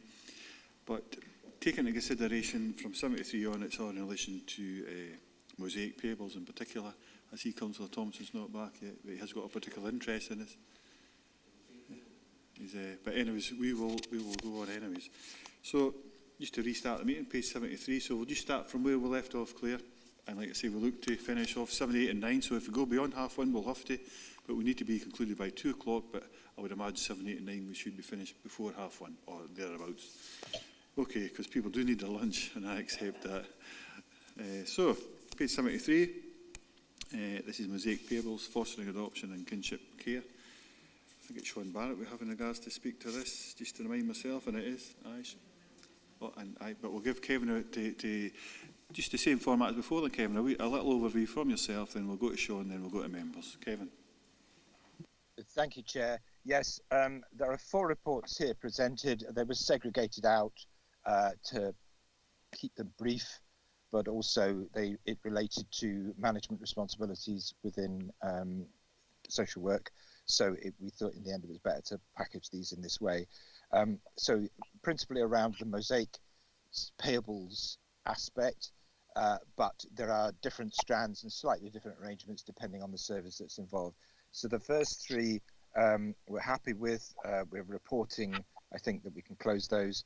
The 4th one, which sits around direct payments, this is challenging for the council to administer. There are certain expectations and requirements, but also certain, should we say, outlooks that this is something that everybody wishes to see, but there is a monitoring requirement and demand and so on, and support requirement too for people to allow direct payments to be successful. And our feeling here is that this is, we haven't got this quite right yet. So we're suggesting that the sort of the risks associated with it might lead to the committee concluding that it would like a report from the service in 12 months' time about sort of further developments and further aspects. So that's not to do another audit, because this is about the 3rd or perhaps even 4th audit we've done in this area. And whilst we're making sort of slow progress, there is still some dynamics that I think members might wish to explore with the service. So hand over to Sean Barrett, Chair, with your agreement. Thanks, Kevin. Over to you, Sean. Thanks, Chair. Thanks, Kevin. I've not got anything further to add, other than that these are challenging when it comes to resources, especially the direct payments issue. But I'm happy to take questions on the anything that comes up from the four papers. Thank you, Sean. Councillor Young, we've got you first. John.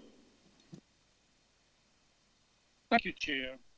I find this very interesting, and from my point of view, there's an awful lot of trust still involved without real rigour of checking what's actually going on. For instance, in home care, for instance, the provider is billed with what the council expects to be paying for. Then the provider accepts that the council's right, or it adjusts if, for instance, a resident's going into hospital. Is that correct? Is that how the system works? Thank you. Yeah, that's how it works. The service assess the level of need, and they then procure through either an in-house service or a care-at-home provider to deliver that care. And so, sorry for interrupting, if, for instance, a resident went into hospital for the middle 2 weeks of that monthly period and didn't inform the council would have no way of finding that information out? No, we unless the provider told us, or we would pick it up if it was a real-time monitoring case where we can check on a daily basis clock-ins and clock-outs. We would be able to see it that way, but the provider would tell us that is the case. The provider would tell the assigned social worker. The provider should tell you? Yes, intends to. tell us. There's a care inspectorate obligation on them to do that. Yes. I know with domiciliary care, you're still introducing new systems there. As the council develops its SharePoint strategy, the intention is to load. I think I would like to keep this open until we see things, once things settle down. And I don't expect anything to be changed during this crisis period for care. But my personal opinion is with domiciliary care and direct payments and residential care, I would like them to be kept open. It's an area I feel should be looked into a bit further, because I think there's so much trust involved rather than rigorous processes. Thanks for that, John. I'll come back to that, those particular points. That's against the recommendations there, certainly. So I think Kevin's probably wanting to come in at that particular point, but we will discuss that, Kevin, when we get to the end, and Jane Maitland will come in after you. Kevin? Thank you, Chair. Yes, it's in relation to the specific point. I suppose that, you know, that's a particular value of these audit reports, is it reveals to members, that's sort of too strong a word to say reveals perhaps, but it explains the approach that's taken to dealing with certain types of services. And I'm, again, making a personal remark, and I apologise if anybody takes offence for this, I do sometimes wonder how well we inform members about some of these arrangements, which are perhaps not as expected. So for domiciliary care, domestic care, there basically is a very strong relationship on a partnership basis between providers of care and the council. And this often involves local firms and so on, and local businesses. And it's quite challenging to deliver these services on all sorts of aspects and so on. And fundamentally, if these organisations don't behave themselves, then they stand to lose far more. Making a few bob by not honestly reporting the position to the council is not in their interests. And so there is an element of trust and partnership on many aspects of social work, rather than one of sort of micromanagement. Now, that contrast perhaps with direct payments, where again, we're expected to support individuals who wish to achieve their care through this mechanism, but without being paternalistic and patrician. In my view, is that particularly there does need to be more intervention and involvement, and which ultimately is designed to support the success of these individuals in obtaining care on the basis in which they wish to receive it. But it requires more input, shall we say. For something like domestic care, it's well established, where organisations, providers do make mistakes. We accommodate that, and we ask them to correct the mistake, but it's all done on a trust basis. But if a particular provider was at the capers, so to speak, sorry for using that colloquialism, they do stand to lose far more than they could possibly gain. And so that element of trust is important around social work delivery of services and so on. So that's the problem, is, you kind of go, well, yes, these arrangements may seem strange at first, but they do work as quite well, and they're non-traditional in some cases.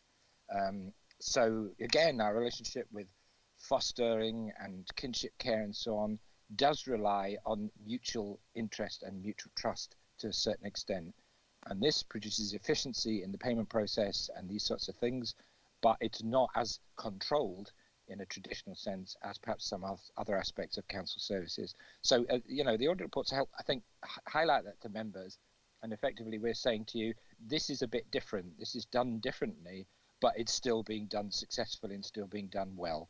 And that's an important message for members to receive. Thanks, Kevin. But so just before I move on to Jane, John, just for clarity, I think you said that you'd like to keep a watchful eye, is certainly my language, on residential care, domiciliary care and direct payments. Is that correct? Just before we move on to Jane? Yes, Chair. I would like... I've lost Yes, you. I would like to keep a watchful eye, but I wouldn't want to interrupt or damage the care they're providing during this period, obviously. Absolutely, John. So we'll come to that when we come to the recommendations, which will be shortly. Councillor Maitland, Jane, over to you.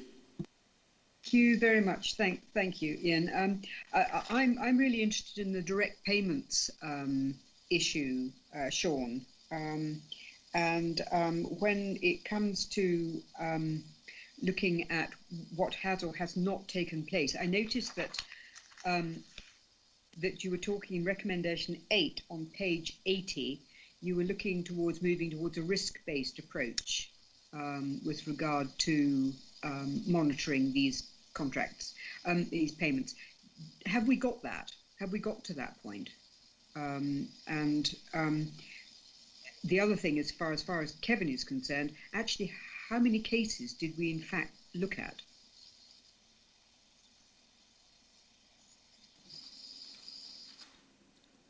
Thanks, Councillor Maitland. The answer to question 8 is partial.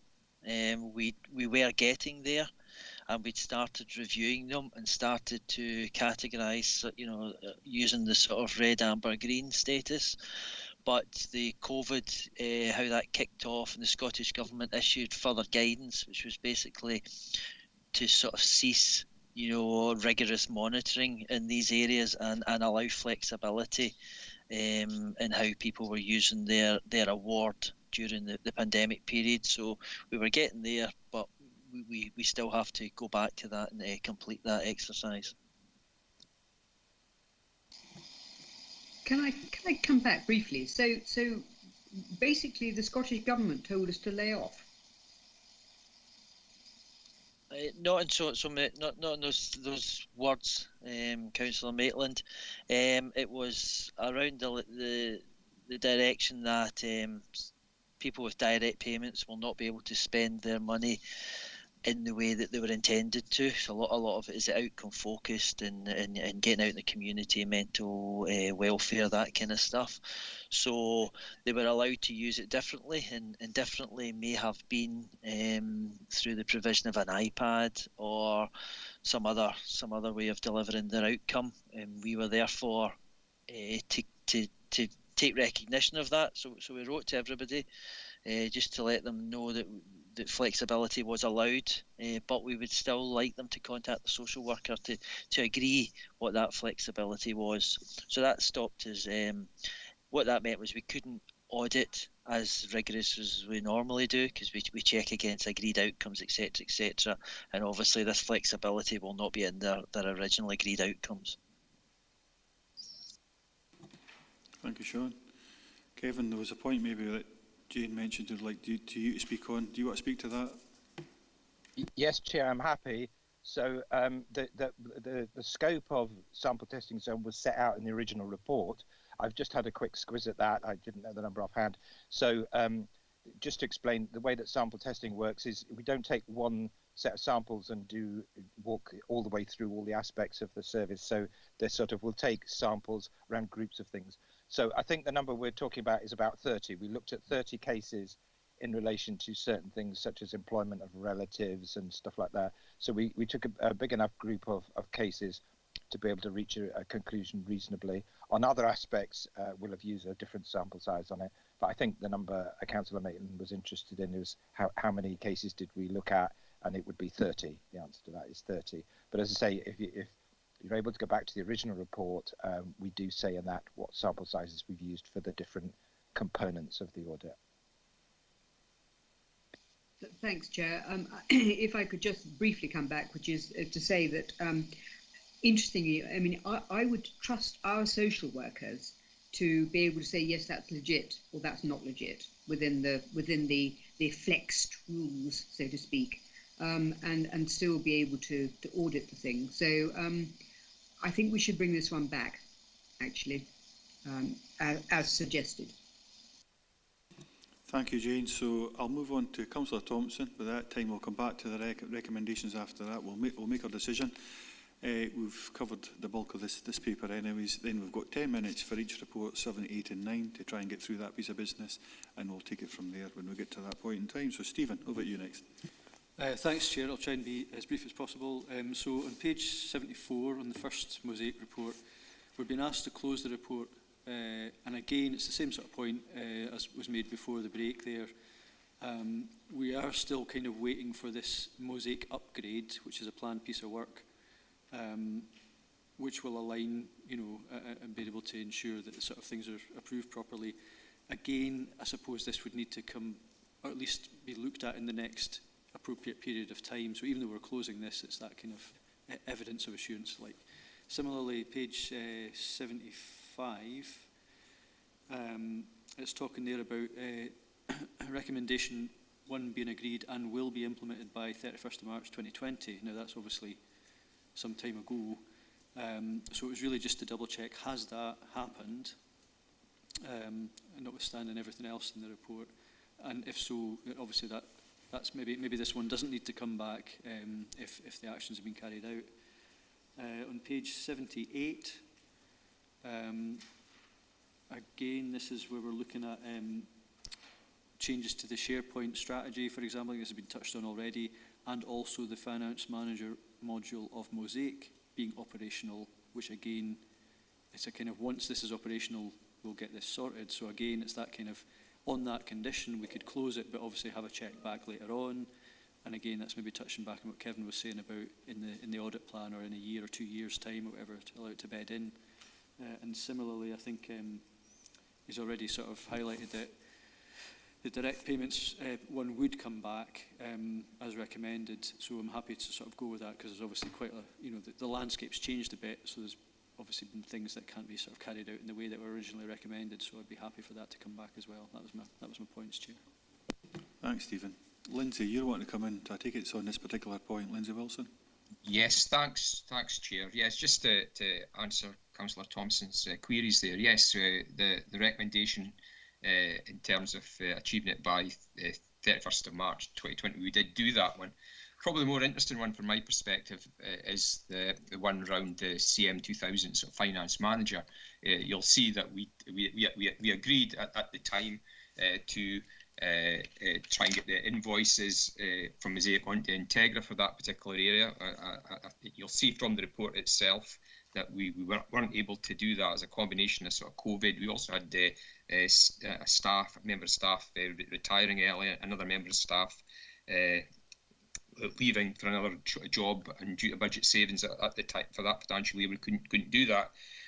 But we did as a temporary measure offer social work the opportunity, if they wanted any of these invoices, to ask for us, and we would send it to them.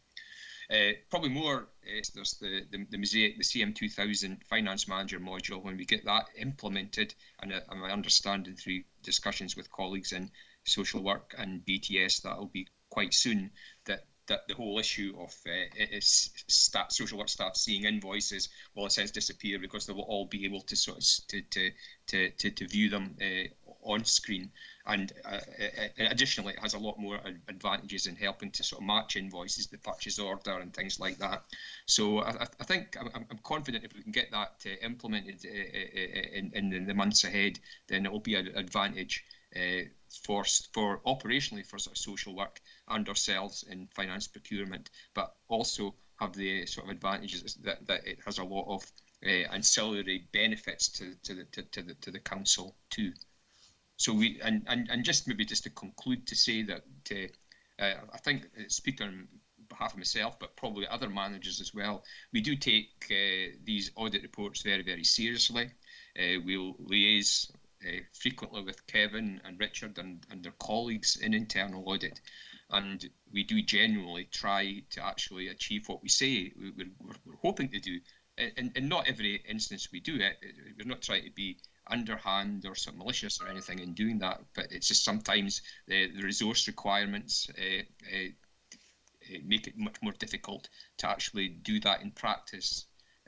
I think Kevin, I've known Kevin a long number of years, and I think I would say that I've always supported internal audit, and I see where they're going. But sometimes from a practical perspective, whilst I also agree with what he's recommends, it's sometimes difficult as a manager to operationally implement what's been done just overnight. Sometimes you're having to sort of shuffle the deck chairs about a little bit. So what I'm trying to say, and apologies for waffling on a bit, Chair, is that we do take these internal audit reports very seriously. Thank you. Thank you, Lindsay. And before I bring Kevin in, Stephen wants to come back in. Yeah, no, very quickly, and I do take the practical points that are being raised there, but I think all we're really asking as a committee, I think, is just, yes, all that being said, and notwithstanding all of that, all we're really asking for is, can we evidence that the actions that have been recommended to be carried out have been done? And we've got the assurance that, yeah, we will do that effectively, but I think I suppose the point I'm trying to really nail down is like, but can we just see the evidence that that's been done at a future date? You know, that's appropriate, and I think maybe Kevin will come back in on that point. Because as we know with IT systems, as soon as we adopt a new IT system, wherever it is in the country, it all goes swimmingly well without a hitch ever, and it's always on time and it always works perfectly. So I think with any new module that's getting installed, I would always want to know, did it actually work okay? Do you know what I mean? So that's all it was. Thanks, Stephen. I think that's very appropriate and will be done and done is very. I think it's the significant difference between the two. But Kevin, I'll bring you in. We'll go to the recommendations and we'll move on to items 7, 8 and 9. Kevin. Thank you, Chair. Just to reassure the committee, specifically in relation to this group of audits, or the first 3 in this group of audits, this is actually a main financial system, but we haven't tagged it as such because we're, we were focusing on sort of modularizing the aspects of Mosaic. But Mosaic payables is in the 3-year program, so this will get revisited by internal audit in 3 years' time. I very much welcome Lindsay's comments, and I'd sort of add to them in terms of saying we don't, in audit, die on the barricades over a particular recommendation. We make it on the basis of discussion, but also a sort of balanced and pragmatical position. But that the key point is, if management can't deliver something, we don't just sort of shrug and walk away.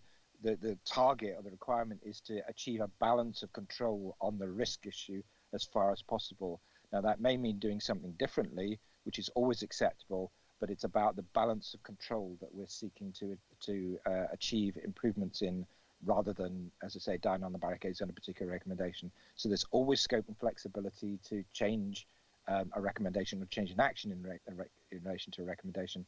The question that needs to be answered is, does that still achieve adequate control? So across the piece, we're saying these 3 audits could be put down for now on the basis that they will be re-audited in 3 years' time.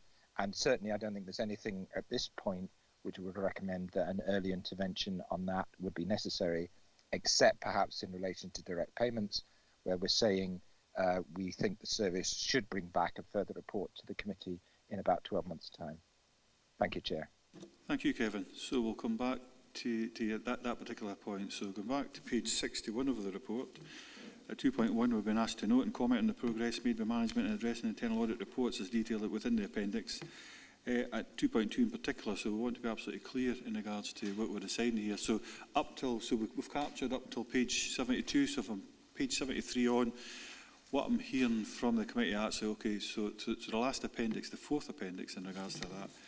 Let me come back to see exactly some specific, because this is being recorded. So it's the Mosaic payables, direct payments. We do want to see that coming back as what are kept on watch. We do want to see that coming back as what I've heard. But because of then an additional comment from Councillor Thompson, all 3 before that, the 3 reports before that, we want to see something coming back for that. For why we sign them off today, so they saying, okay, this piece of work's been done, but whether it's in 12 months or whenever it may be.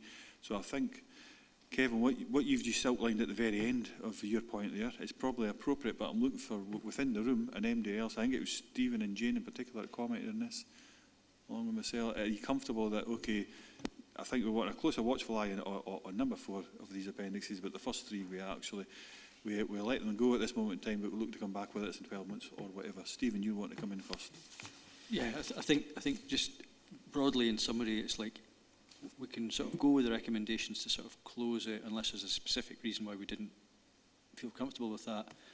But broadly, we would expect to see, and maybe this is what needs clarified or articulated in the recommendations, for example, which is like, or as Kevin suggested earlier, there'd be another box in the actual appendix, which would be numbered from now on, just saying, yeah, we can close this for now, but we'll quickly check back within the audit plan within 2 years or 3 years or whatever to allow the recommended actions to bed in, for example. And that would kind of capture some of the concerns about whether or not the assurances would actually deliver on what we'd hoped it would. if you're satisfied with that. Jane, just to want to make sure, I thought it's very relevant, Steve, what you brought up.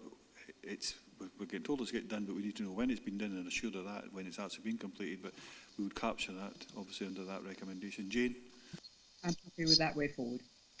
Thank you. So have you captured that, Claire, in regards to the recommendation? So we've got that right through to the very end. Excellent. Thanks very much. So item number 7 is the Annual Complaints Monitoring Report 2018-19. So we're reflecting on information that's been collated and gathered and put in front of us in regards to the complaints. Starts at page 81. So what we're being asked to do is to approve the Annual Complaints Monitoring Report for 1920 as detailed in the appendix, and the publication of this report will go out on the website thereafter.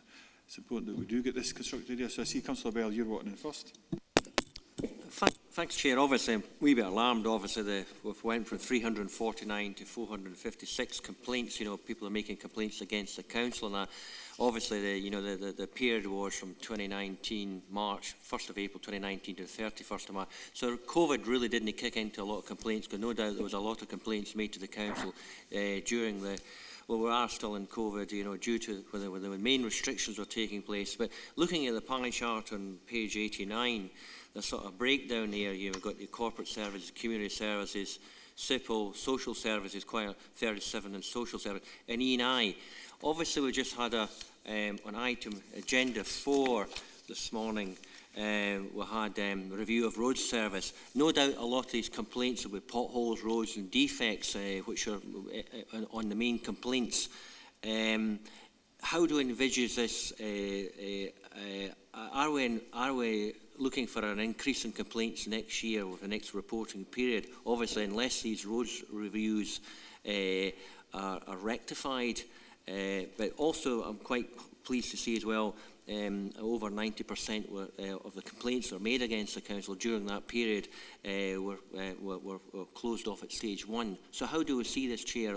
Are we looking for an upward trend on this in the next reporting period? Thanks, Graham. Councillor Bell. Chari, I think you're leading in this. Yeah, it's hard to predict at the moment. When COVID kicked in, the complaints, reporting of complaints did go down a bit, but it's been steady, and they've started, to go back to normality again. I think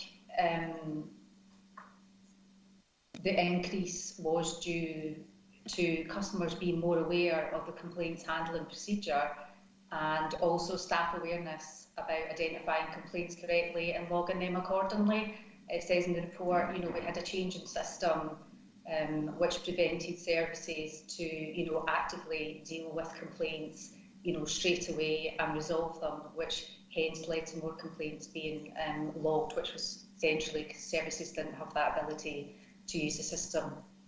Does that answer your question? Vaguely. So I'm just want to see, when it comes to projection of the trends coming out of this, so we do look and reflect on this, but we're always interested in, okay, how does last year compare to this year, because we're here in this current point in time, I suppose, Chari. So when it comes to that, what difference will this new system make in regards to gathering information? What we'll see in front of us, say, this time next year, we're looking to agree, will there be a high level of information? We don't know the detail of where the complaints are coming from.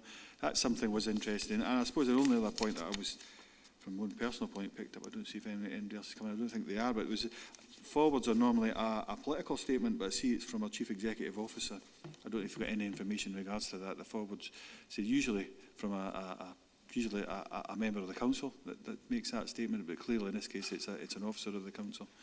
So 2 points: the projected trend information, how we analyse that. Is the new system got to make that better? Can we see a greater level of detail in particular next year?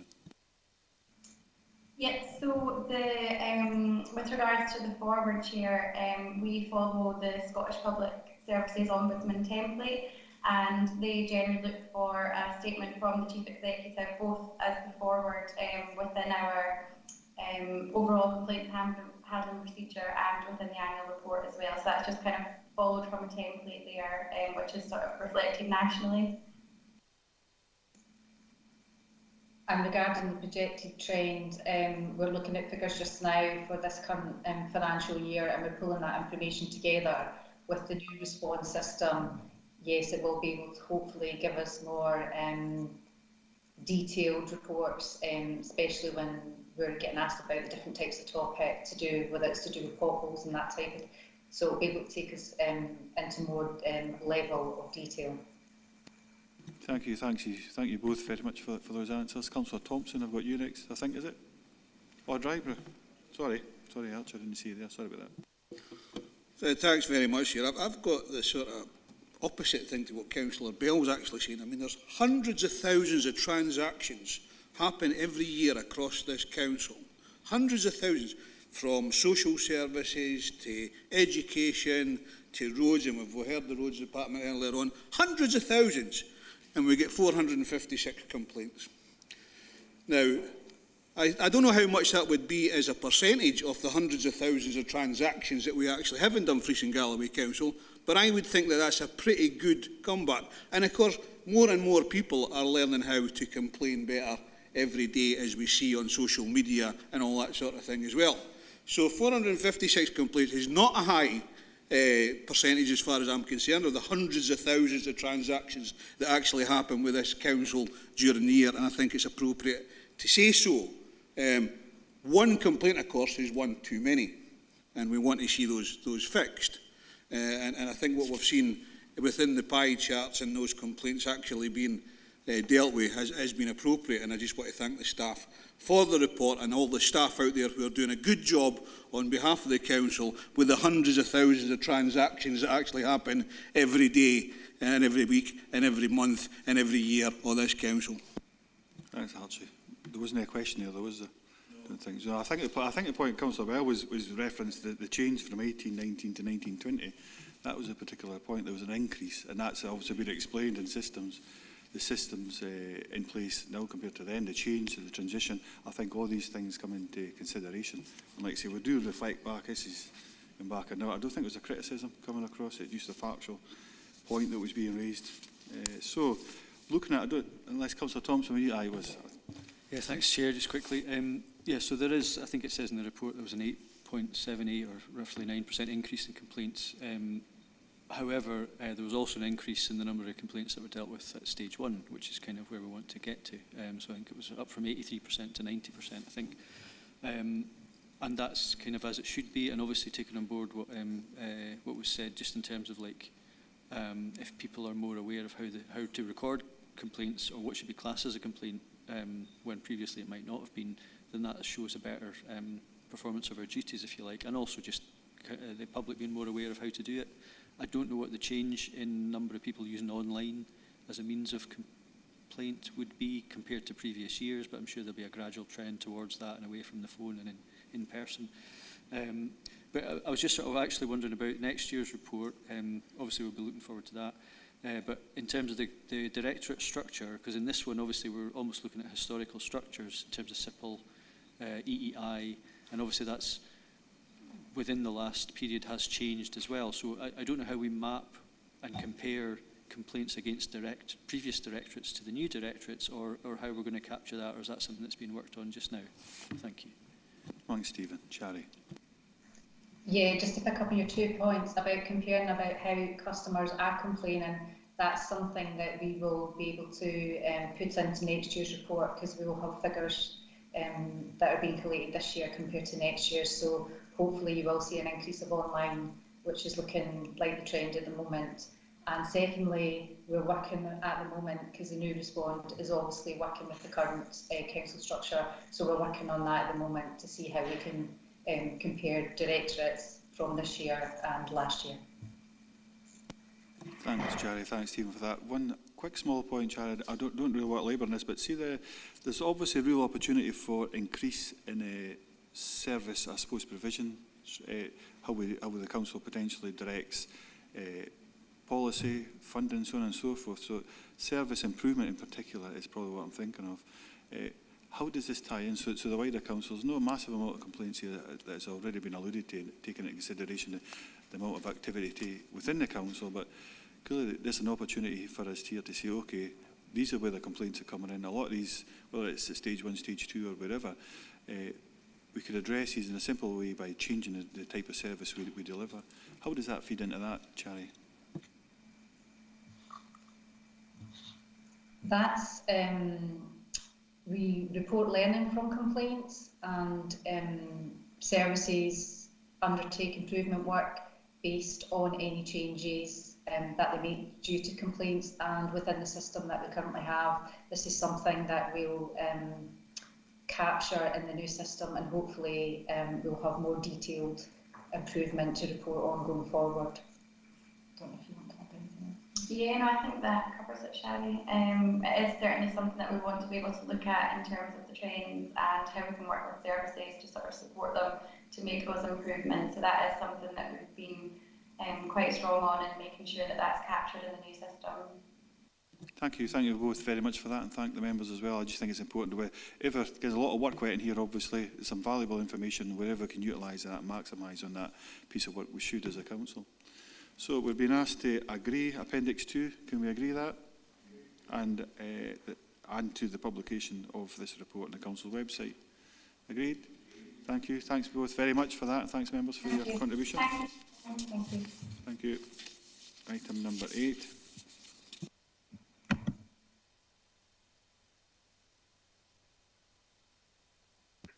Is our health and safety report. This report provides members with a performance progress update on corporate health and safety activity against the corporate health and safety plan 2016 to 19 for the period 1st April 19 to 31st of March 2020. Sue White, I see you on the screen there, Sue. I think you'll be speaking to this. Sue, do you want to make any comments or anything else further to add to the report before we go to questions? Nothing to add, but I'm happy to take questions. Thank you, Sue. Thanks very much. Open it up to members. Councillor Driver, Archer, you first. Yeah, thanks very much, Chair. Sue, thanks very much for the report. I'm just kind of worried that we may need to look at DSE at home because of the amount of home working that's going on.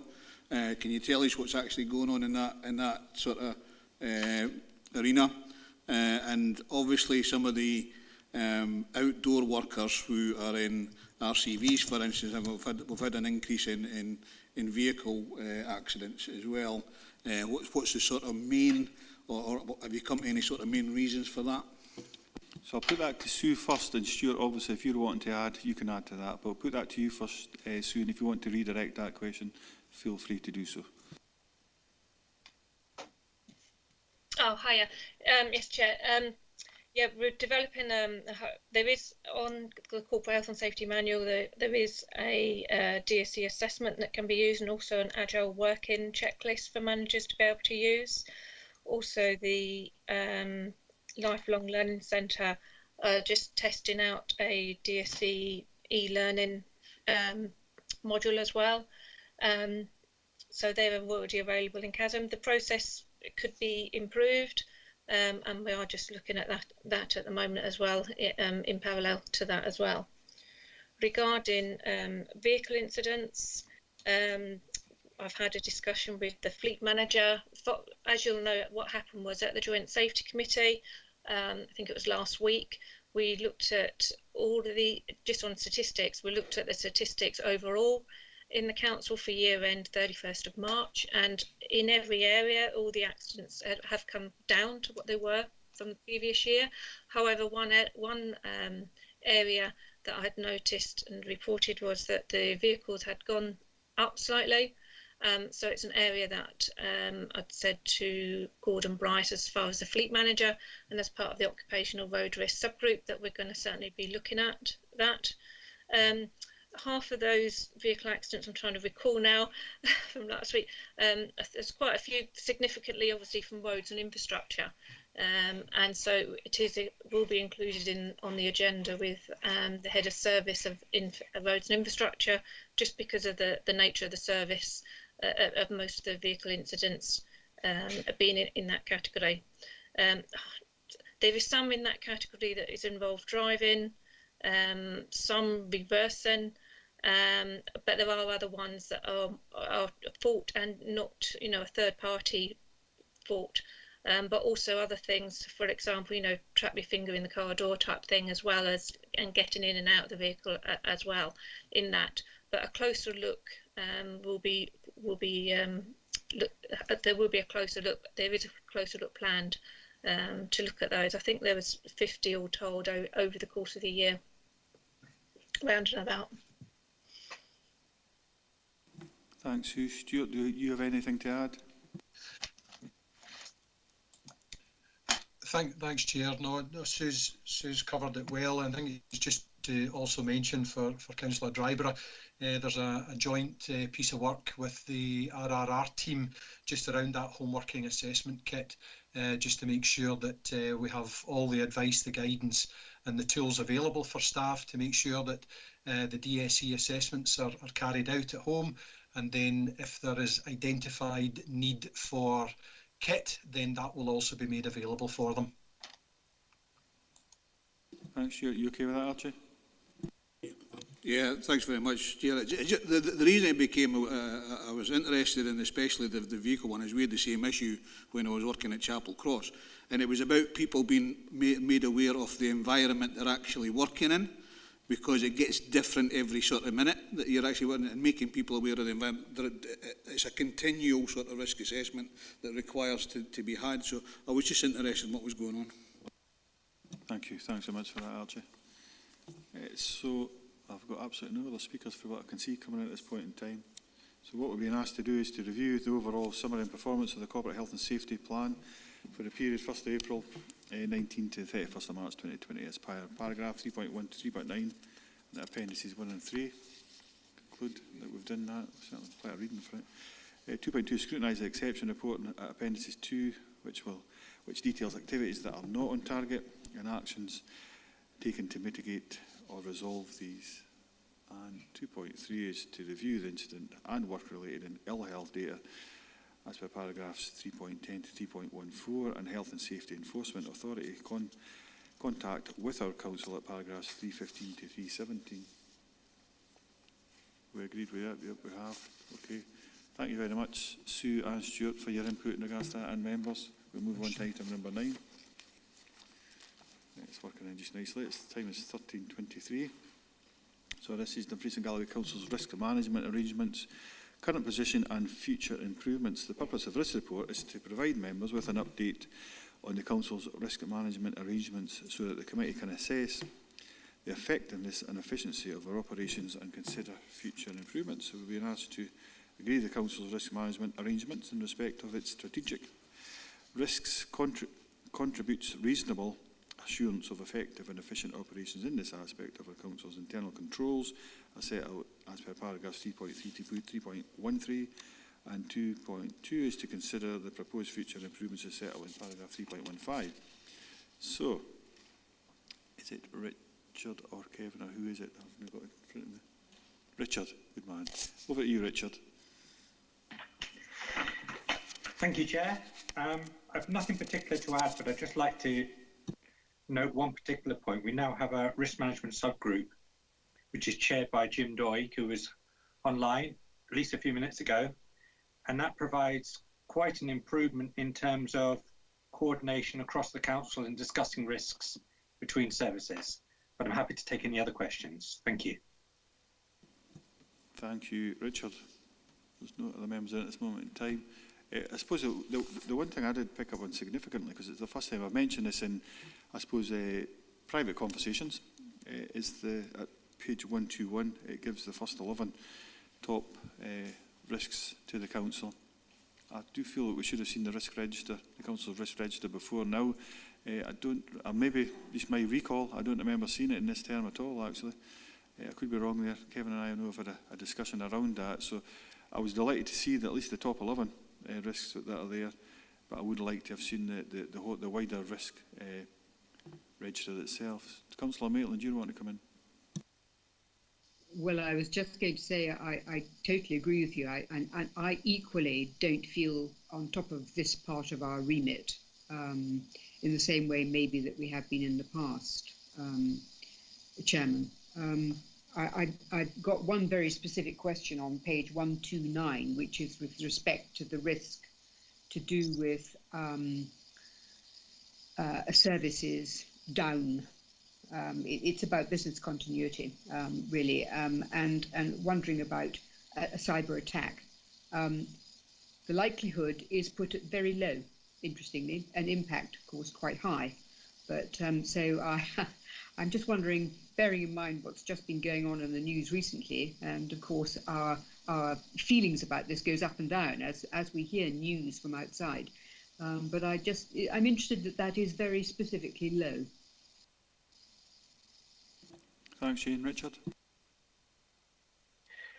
Thanks, Jane. I've had discussions in the past with Graham McAlorum and his team, and whilst I can't claim to have a massive expertise in this area, I have got some assurance that we are on top of this specific risk at that level. But as you say, the impact of it happening, and indeed we have in past years actually suffered some loss of our IT capacity through, I think we had a lightning strike at Carruthers House a few years ago, if we remember correctly. And it does have a massive impact on our services. But in terms of the way we're dealing with it, I am assured that the likelihood is low, but that is something that if members would like assurance on this particular, we could bring the appropriate officer to speak to you. Thank you. Chairman, I think that in the future, possibly we might consider looking at that. Liz? Thank you. I understand in previous years that you have had member briefings and workshops about risk, and so perhaps given the Vice Chair's comments and you've picked out a particular one, it might be a good idea to have just a briefing session or a workshop if members would be interested in that in the new year, just to look in a wee bit more detail about risk management generally. Mm-hmm. I'll come back to Jane first, then Councillor Dryburgh's wanting to come in on the same point, just to get your view, Jane, as you raised the topic, then I'll go to Councillor Dryburgh. Chairman, I think that would be very helpful, and we can look further at the whole risk analysis and the way that we approach it. But I think that's a good start. Thanks, Jane. I agree with that. Archie? Yeah, thanks, Chair. I would be happy to get that in the future, but also included, I think we spent a bit of money on an upgrade on the IT service up at the Crichton and things like that, and I'm just wondering how that actually went, because I don't think I've had a report back on that, and it was all to do with the infrastructure and making sure it could go, against this any cyber attack or anything like that. Being personally hacked in the last couple of days on my Facebook thing, it was pretty easy to change and be secure again. But obviously, my background, I've not got a lot to hide. But a council with the services that they provide will have, so it'd be good to see where that is. Thank you, Archie. Richard, if you didn't mind Archie's particular point there, that investment at Crichton, I think he's absolutely right when he says that. I haven't seen anything coming back either in regards to what actually happened with that investment. What did we get back from that? So thanks for that. Just before you come back, so I did have somebody else coming in as well. Wasn't sure who MS was, so here it's Michael Shepley. Sorry about that, Mike. Just because your picture isn't there, just MS. So Mike, then to Richard after that, or maybe even Kevin actually. Yeah, I basically had come along to this first. This is one of my first audit, risk and scrutiny committee meetings, so I came to observe and obviously to lend support to the health and safety report coming to committee today. But just on this, around this aspect around cyber security, obviously BTS is part of my service, and I just want to assure members that with regards to cyber security, it is very much a priority area.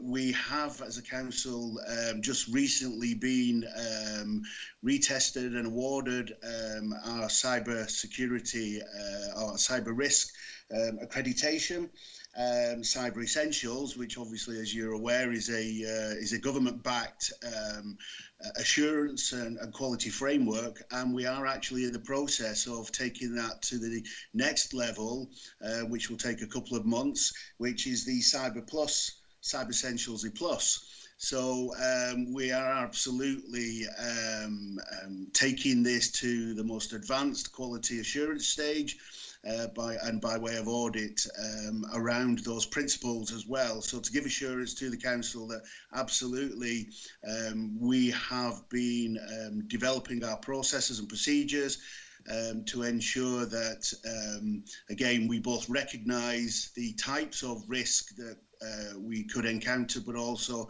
to ensure that we are, as is humanly possible, shall we say, able to cope with any risk or indeed any new and creative and innovative ways that the cyber criminal fraternity would wish to test out within the public sector.